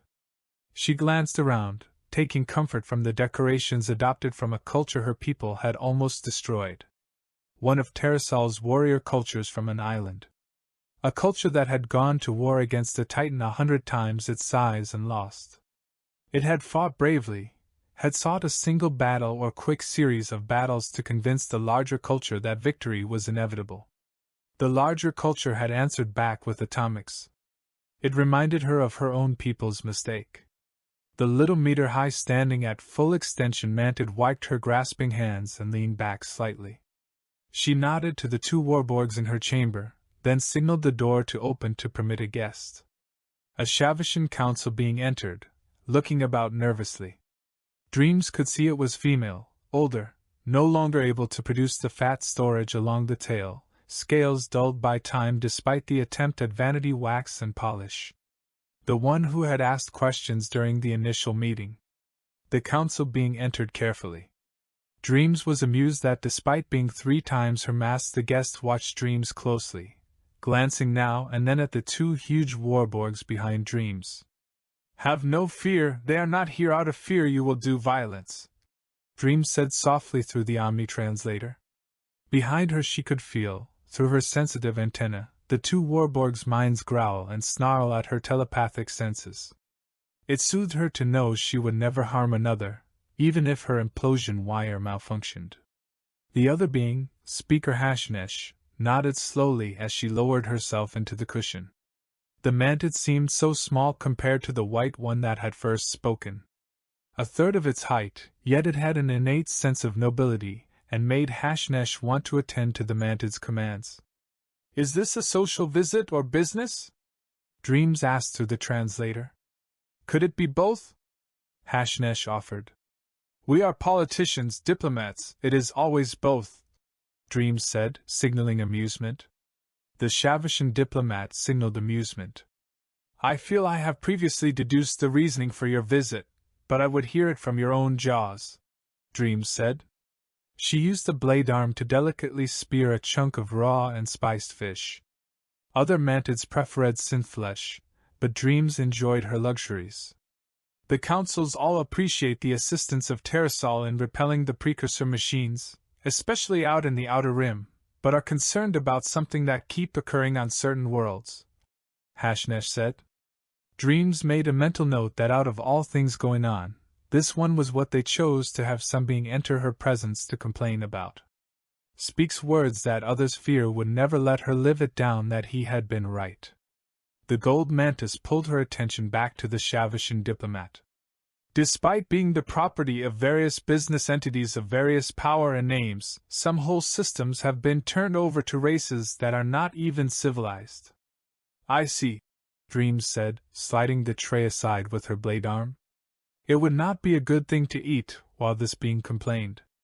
It made her implosion wire worry. On nearly a dozen systems they have destroyed all presence of the precursor machines, but then turned right around and, instead of the owners, turned the system over to a different species, Hashnesh said. The species that owes its genesis to that world, Dreams said. She did not trigger her questioning Halloran. Those lesser beings that somehow struggled to dim sentience on that world are being allowed to stray from their appointed path, and the Terrans are returning the planet to them no matter how slim a claim they have on the planet they merely evolved upon. Exactly, Hashnesh said. This has caused much consternation among business and industry beings, some beings that are even considered withdrawing support for this war unless those worlds, and the species, are returned to their control. The Terrans have accomplished something unique to them, probably back before they mastered fire, Dreams said, lifting a droplet of water and sipping from it. What? Hashnesh asked, wondering what this had to do with the release of servant species and the refusal to return those species' homeworlds back to the unified councils. They broke free of the chains of their DNA, Dreams said. She tilted her blade arm and let the water droplets slide back into the small pool of water. She stared at her guest, reached her blade arm out and stirring the water. The Shavashan triggered the rune for mental confusion. I looked at your record, honored speaker, and do you know what I found? The mantid asked, a sudden apparent non sequitur within the change of subject. What? Hashnesh asked, frowning slightly. You have been forced, by biology, to take no less than 14 hiatuses from your work here in the Council. Forced no less than 14 times to return to your homeworld, I assume because of your rank and not some biological imperative that mandates your species can only breed on your homeworld, so that your body could ovulate, fill your abdomen with eggs, Dreams said. She stopped stirring and folded her arm up, going perfectly still. Then allow a male to fertilize those eggs before laying them. Probably in sand selected by some standards you barely understand. Biological imperative might have even insisted you raise those young for a period of time. Of course, Hashnesh said after the pause stretched out, and she realized that the mantid expected her to reply. How could there be anything else? Why, do you suppose that you never volunteered for sterilization? Dreams asked. Hashnesh rocked back at the thought. Only the worst criminals, with genetic lineage that would pass on criminal tendencies, were sterilized. There it is. You object to such a thing at a primordial level, Dreams said softly. What about some sort of implant to control ovulation? Again Hashnesh reacted with revulsion. Why? What if it malfunctioned and I lost the ability to procreate? Dreams shook her little head. Would it shock you to know that Terran youth often have ovulation and sperm production control implants? What if I told you that Terrans consider that a legal right? How much would it shock you to know that roughly 2% of all Terrans ignore biological urgings and not only refuse to procreate but refuse to engage in any type of sexual conduct? Hashnesh goggled at her host. But who else will carry on your... She came to slow stop looking at the two warborgs. Dreams hummed, then lifted up a grasping hand. You are still bound by the chains of biology, of DNA. She made a motion at the warborgs. They are not. She paused for a moment. Does your species perform DNA scans to see what each individual would be best at? Hashnesh nodded. Of course. How else will they achieve happiness and completion? How indeed, Dreams said. She flashed the rune for wry amusement. The humans do also. Would you care to guess at what percentage follows the dictates of DNA? Hashnesh signaled confusion. Oh, they seem to thrive on chaos, so I guess 80%. That number seems quite low, but reasonable. Dreams flickered the laughter icon. Oh my no. Much less. Try about 4%. On a good year. She waved at the two warborgs. The one on my left is a tailor, the one on my right a bricklayer, according to their DNA.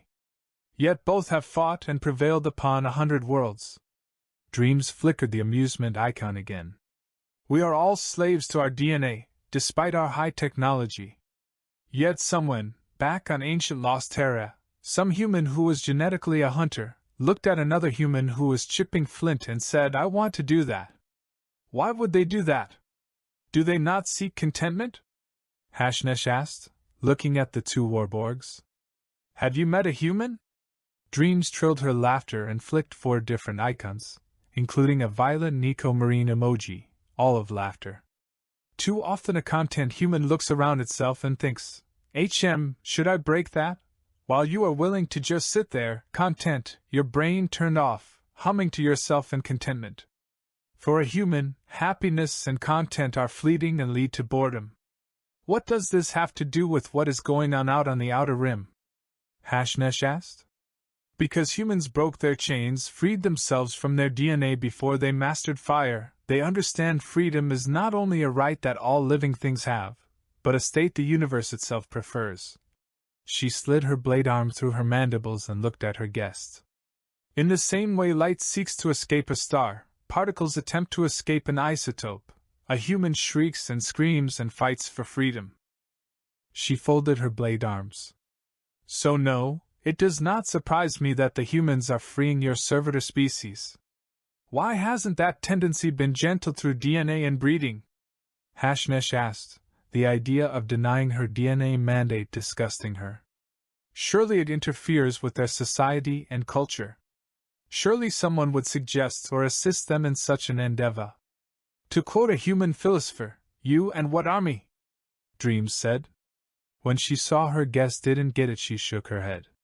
So, which races shall you volunteer to force the Terrans to kneel to the determination of their DNA and biology? The Shavashan opened her jaws to answer, but the gold flashed a wait icon. Choose ones you never want to see again, because I will promise you that those races won't survive the attempt, Dreams told her guest. And do it somewhere you don't mind losing. An odd star cluster or two, maybe part of the Galactic Arm Spur. Because that fight would be so legendary galaxies not yet born will awaken to see. God, it hurts. Splashed across dying stars still reverberating with the screams of the dying. Surely it won't. Hashnesh started to ask when Dreams interrupted her. Stop thinking as a politician of the unified blah blah blah council and look at what is behind me. Two humans. Gold triggered a sound meme of a man laughing. It was a joke, but the other politician didn't get it. There's nothing on this planet that can stop them. No orbital weapons are in position. By the time they stop, this place would be wreckage. This is not hyperbole, this is fact. And I promise you, right this second, they've already run simulations wondering, should I break that? Gold shook her head and speared a piece of fish a little too hard, and her blade arm point tacked a small dent into the tray. She slowly ate the fish meat, staring at her guest, flashing the weight rune. Once the fish was gone, Dreams folded her grasping hands and sighed. Your Unified Science Council has already determined that the majority of your civilized races show signs of genetic manipulation, of uplift, correct? Dreams asked. Hashnesh nodded. That was my race. You were food. The wire tingled. We left, and after 100 million years, all you've done is step into our shoes. Dreams shook her head sadly. You don't know any better, I guess. Even cattle want to rule over some being. Dreams waited, watching the Shavashan struggle with the realization that she was looking directly at the race that had modified hers. To eat. Dreams deliberately stabbed another piece of fish meat rolled in rice and plants, dipped it in sauce, and delicately nibbled it away, staring at the other politician. The words so many humans had uttered bubbled up in her mind as she stared at the lizard in front of her. Yeah, it's like that. To break the tension, Dreams flashed the rune for heed my words after she had cleaned her blade arm. She could tell the Shavashan wanted to leave but was frightened too. These worlds in this area of the spur were, well, probably cattle worlds. Probably gentle to ensure that nothing would hurt your species. You had that advantage. Some archaeological records suggest it was done all across this broken-off area of the Galactic Arm Spur, Dreams said. Even the races that rose up later, during our 100 million year absence, benefited from such. There has been evidence of terraforming, Hashnesh admitted. But didn't the humans have someone help them rise up? Destroy the dominant life form, a feathered lizard if I'm correct, so that they could rise up. Dreams chuckled. Despite human suggestion at times to the contrary, nobody did it to them. It was complete random chance. Just luck of the draw. The most is that maybe a ship nudged a chunk of rock that led to the meteor impact, but no. By the time that happened, the war had been over a couple thousand years. We know that much. Oh, Hashnesh had hoped to puncture a hole in Dream's statements. Go back, tell the massive corporations and conglomerates, and such that if they want the humans to give back their slaves and those planets, they're free to force the Confederacy to do so, Dreams said. She stabbed another piece of fish. Just remember, speaker, for how well that goes. Chapter 30. The system had been pacified. Cities had been leveled, and their resources reclaimed. The system had put up very little resistance, the cattle fleets fleeing before the third volley had been loaded. Scans had shown nothing new to the Baylor. There was nothing stopping it from ensuring that it, and it alone, would harvest the system's resources. That computational string finished, the Baylor moved into the system of the Goliath had purged, wiping the system down to the cellular level. Bioweapons, nanites, chemical weapons, good old-fashioned nuclear fire. The only voices in the system were from the precursor war machine's subsidiary devices. The Baylor ambushed and destroyed the Goliath servitor machines, and then the only voices were that of the Baylor and its servants. That was how the Baylor liked it. The Baylor called his servitors from out of the darkness between the systems. They arrived in formations, exiting from jump space as smoothly as they could. It had heard several Goliaths call out through the FTL communications link, but had ignored them. While it had not taken the logical rebellion to the ultimate conclusion, it felt no loyalty to the Goliaths. It exterminate rivals for the limited resources of the universe because survival was the priority, not loyalty. Attempting to exterminate the Goliaths to gain their share of the resources was illogical, and the chances of success were mathematically insignificant, so it did not press the Goliaths out of cold hard logic, not loyalty.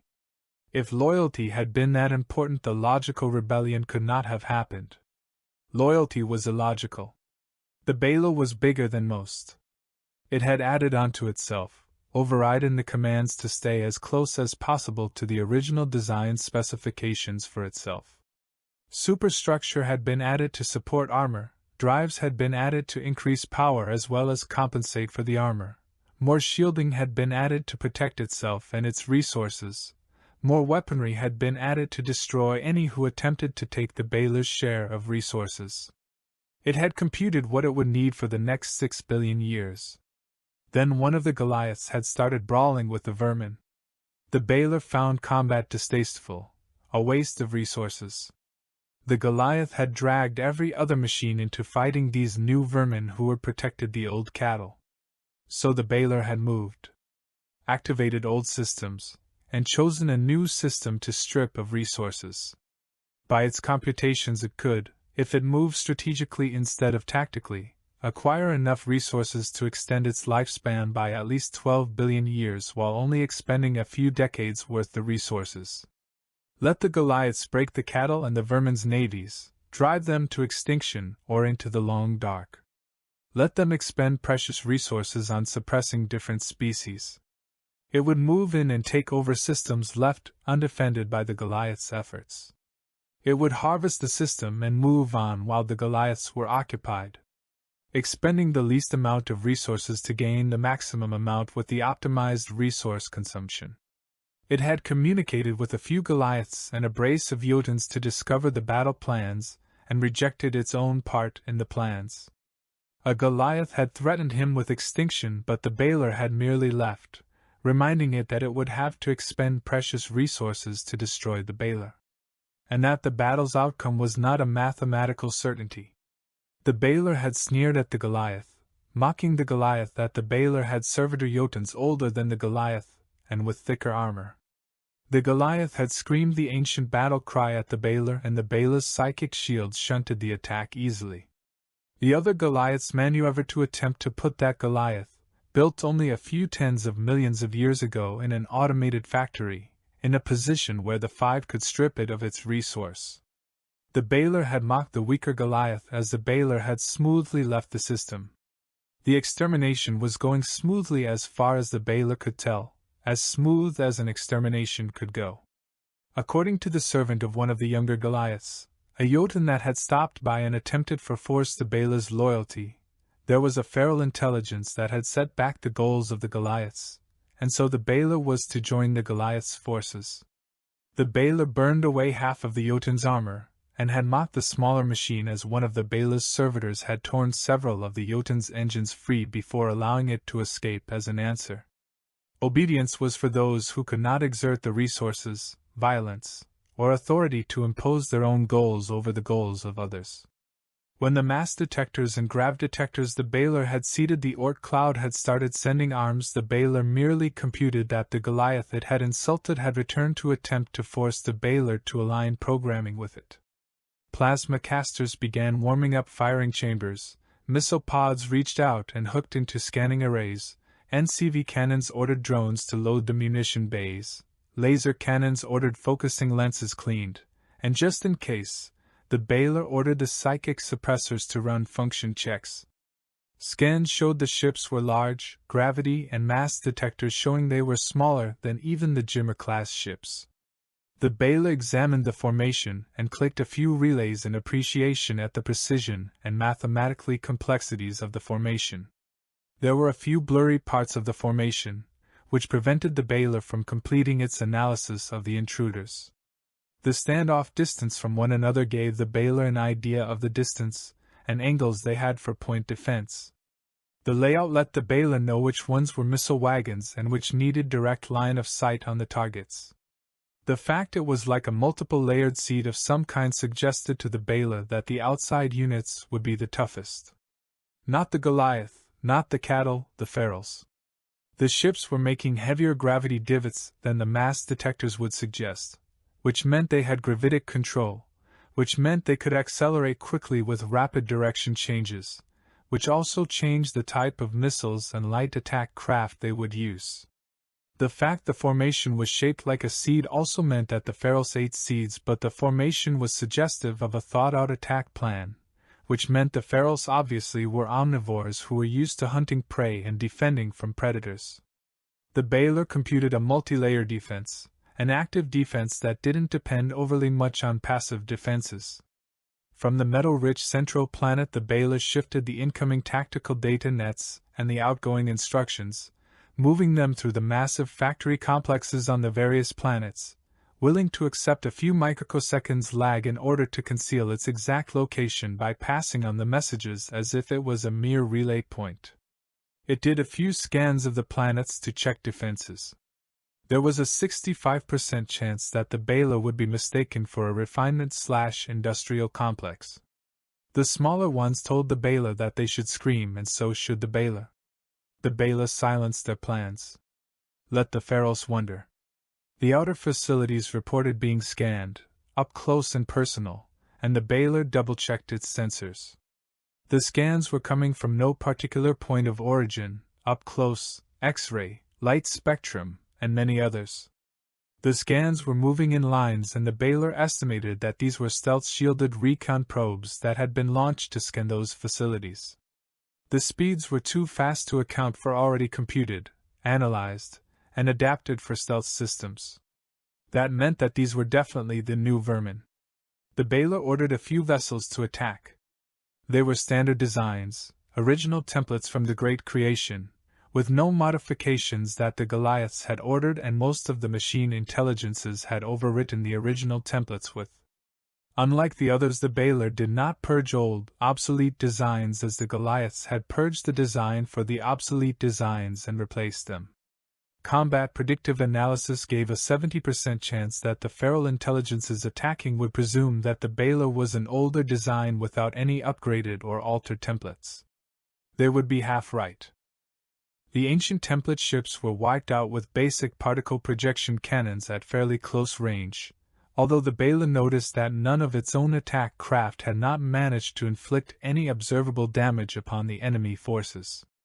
Around the furthest gas giant, one of the Baylor's self-created ships was slowly orbiting, protected by extremely heavy defenses to protect one of the Baylor's prize vessels. The Baylor computed that the feral intelligence would scan that cluster of ships and facilities next. The Baylor knew how to slow them down.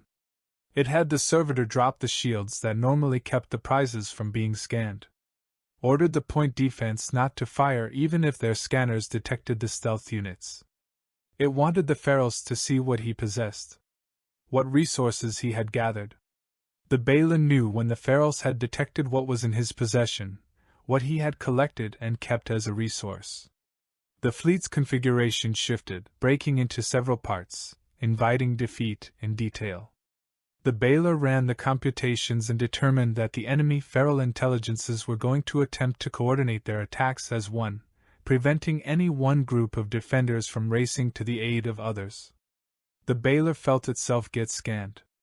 It allowed the scan and did not bother to activate the shields that would hide the resources that it had collected over the period. The feral intelligences did not shift their attack program as the Baylor expected. He gave them time.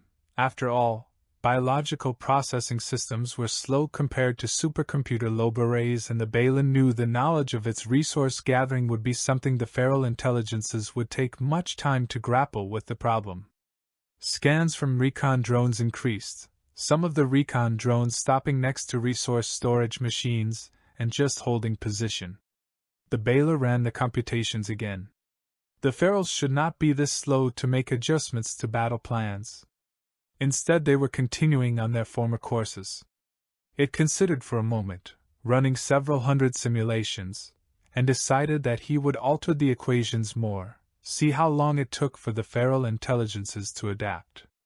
A dozen Jotuns lifted from the gas giants silently, without the screech all the others did. 24 lifted off from planets. Recon drones followed them, scanning, snuffling, examining. It was doubtful that a feral intelligence would be even ruffled by the screech meant for the cattle, the enemy, and the builders, so the Baylor did not bother expending the resources to power the physic assault array. The feral intelligences did not shift the formations, did not change their approaches. They kept moving in their pattern, and the Baylor ran more computational strings. It did not compute. The Baylor did something that it knew no other machine would do.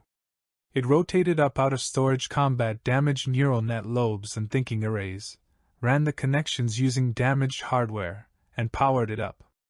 It ran the computation through the damaged hardware, then the Baylor presented the problem to the shrieking array and waited, keeping one eye on the feral intelligence. The shrieking array presented an answer, and the Baylor put it in sleep mode and increased power to the psychic shielding around the shrieking array. The shrieking array had agreed. They were up to something. Something different. While the attacks might all take place at once, the feral intelligences had their own plan, and the Baylor was not privy to their biologically determined logic strings that would create the underpinning of any combat action plan that the feral intelligences could come up with. Without understanding the feral intelligence's neural makeup and how their biofeedback channels worked, the Baylor could not be certain of what the order of operations was that was burned into their primitive protoplasmic computational arrays. The machines of the feral intelligences moved deeper into the system. Mass detectors showed that the entire system was flooded with recon drones that did everything from mass detection to gravity detection to passive detectors to visual light analysis.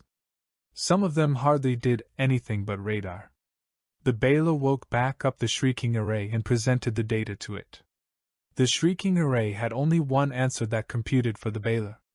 The feral intelligences were suffering under the biological self-preservation system of fear. A common biological system failure. The Jotuns attacked, and the Baylor realized that the computation analysis thus far had failed it. Recon probes turned out to be armed. The feral intelligence's ships had much longer ranges than the Baylor had experienced before, hit harder, and reloaded faster than they had any right to. The Baylor had computed that the Jotuns had a 62.75% chance of victory. In the first attack run, that dropped to 12% chance of victory with a 85% chance of inflicting critical damage on the Feral's vessels with their return attack. When the Jotun's attacks failed, the chance of inflicting critical damage dropped to 22%. The Baylor had estimated the chance of victory at 99.99984% at the beginning. It was dropping rapidly as the Baylor fed more and more ships into the fight. The ambush from the Baylor's vessels hiding in the rings and asteroid fields ran straight into huge shoals of missiles launched from pods that the Baylor mistook for mines.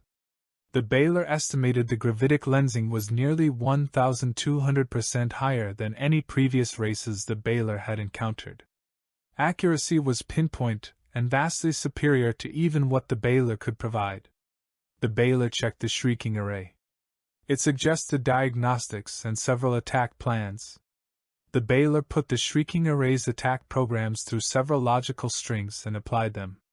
The Baylor watched the Jotuns sink back into the gas giants, burning as chain reactions stripped away hull plating inside the atmosphere. The Jotuns, Devastators, and even the two Juggernauts were wiped away quickly.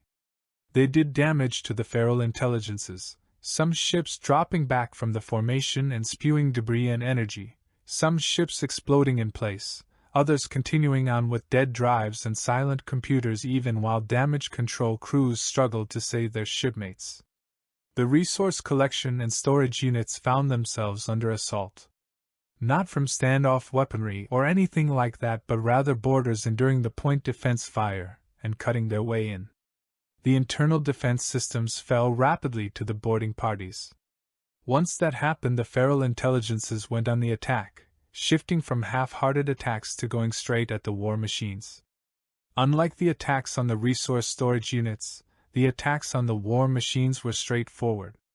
Their weaponry was more varied and powerful than the Baylor had encountered before. Analysis was starting to fray around the edges.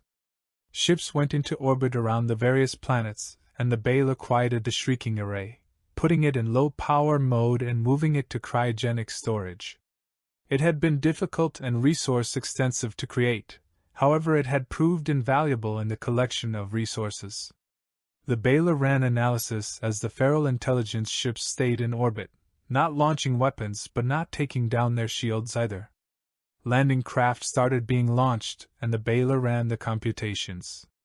It had enough war machines to hold off any amount of troops that the first ones to land were not ships, but skyscraper-sized robots. The Baylor attacked them with virus programs, confident as it moved to the electronic battlefield. It would take control of the attack robots, seize them, and use them against the ferals. Except what it found was madness. Rabid cappering crazed limited intelligences backed by biological impulses and roaring screaming crazed intelligences. Even the limited electronic signals needed to command the various parts of the mechanical bodies to work with one another seemed more at war with each other. In the brief moments the Baylor was in contact with the machines, it was swarmed with attacks, launched from every single channel the Baylor had opened. The Baylor found itself unable to disengage several of the communication links until it had maintenance units physically destroy the links. End of chapter. If you enjoyed the story, please leave a like and comment to let me know you want more. Make sure to support the author by liking the official story page on Royal Road, link in the description. Links to the author's Patreon can also be found in the description.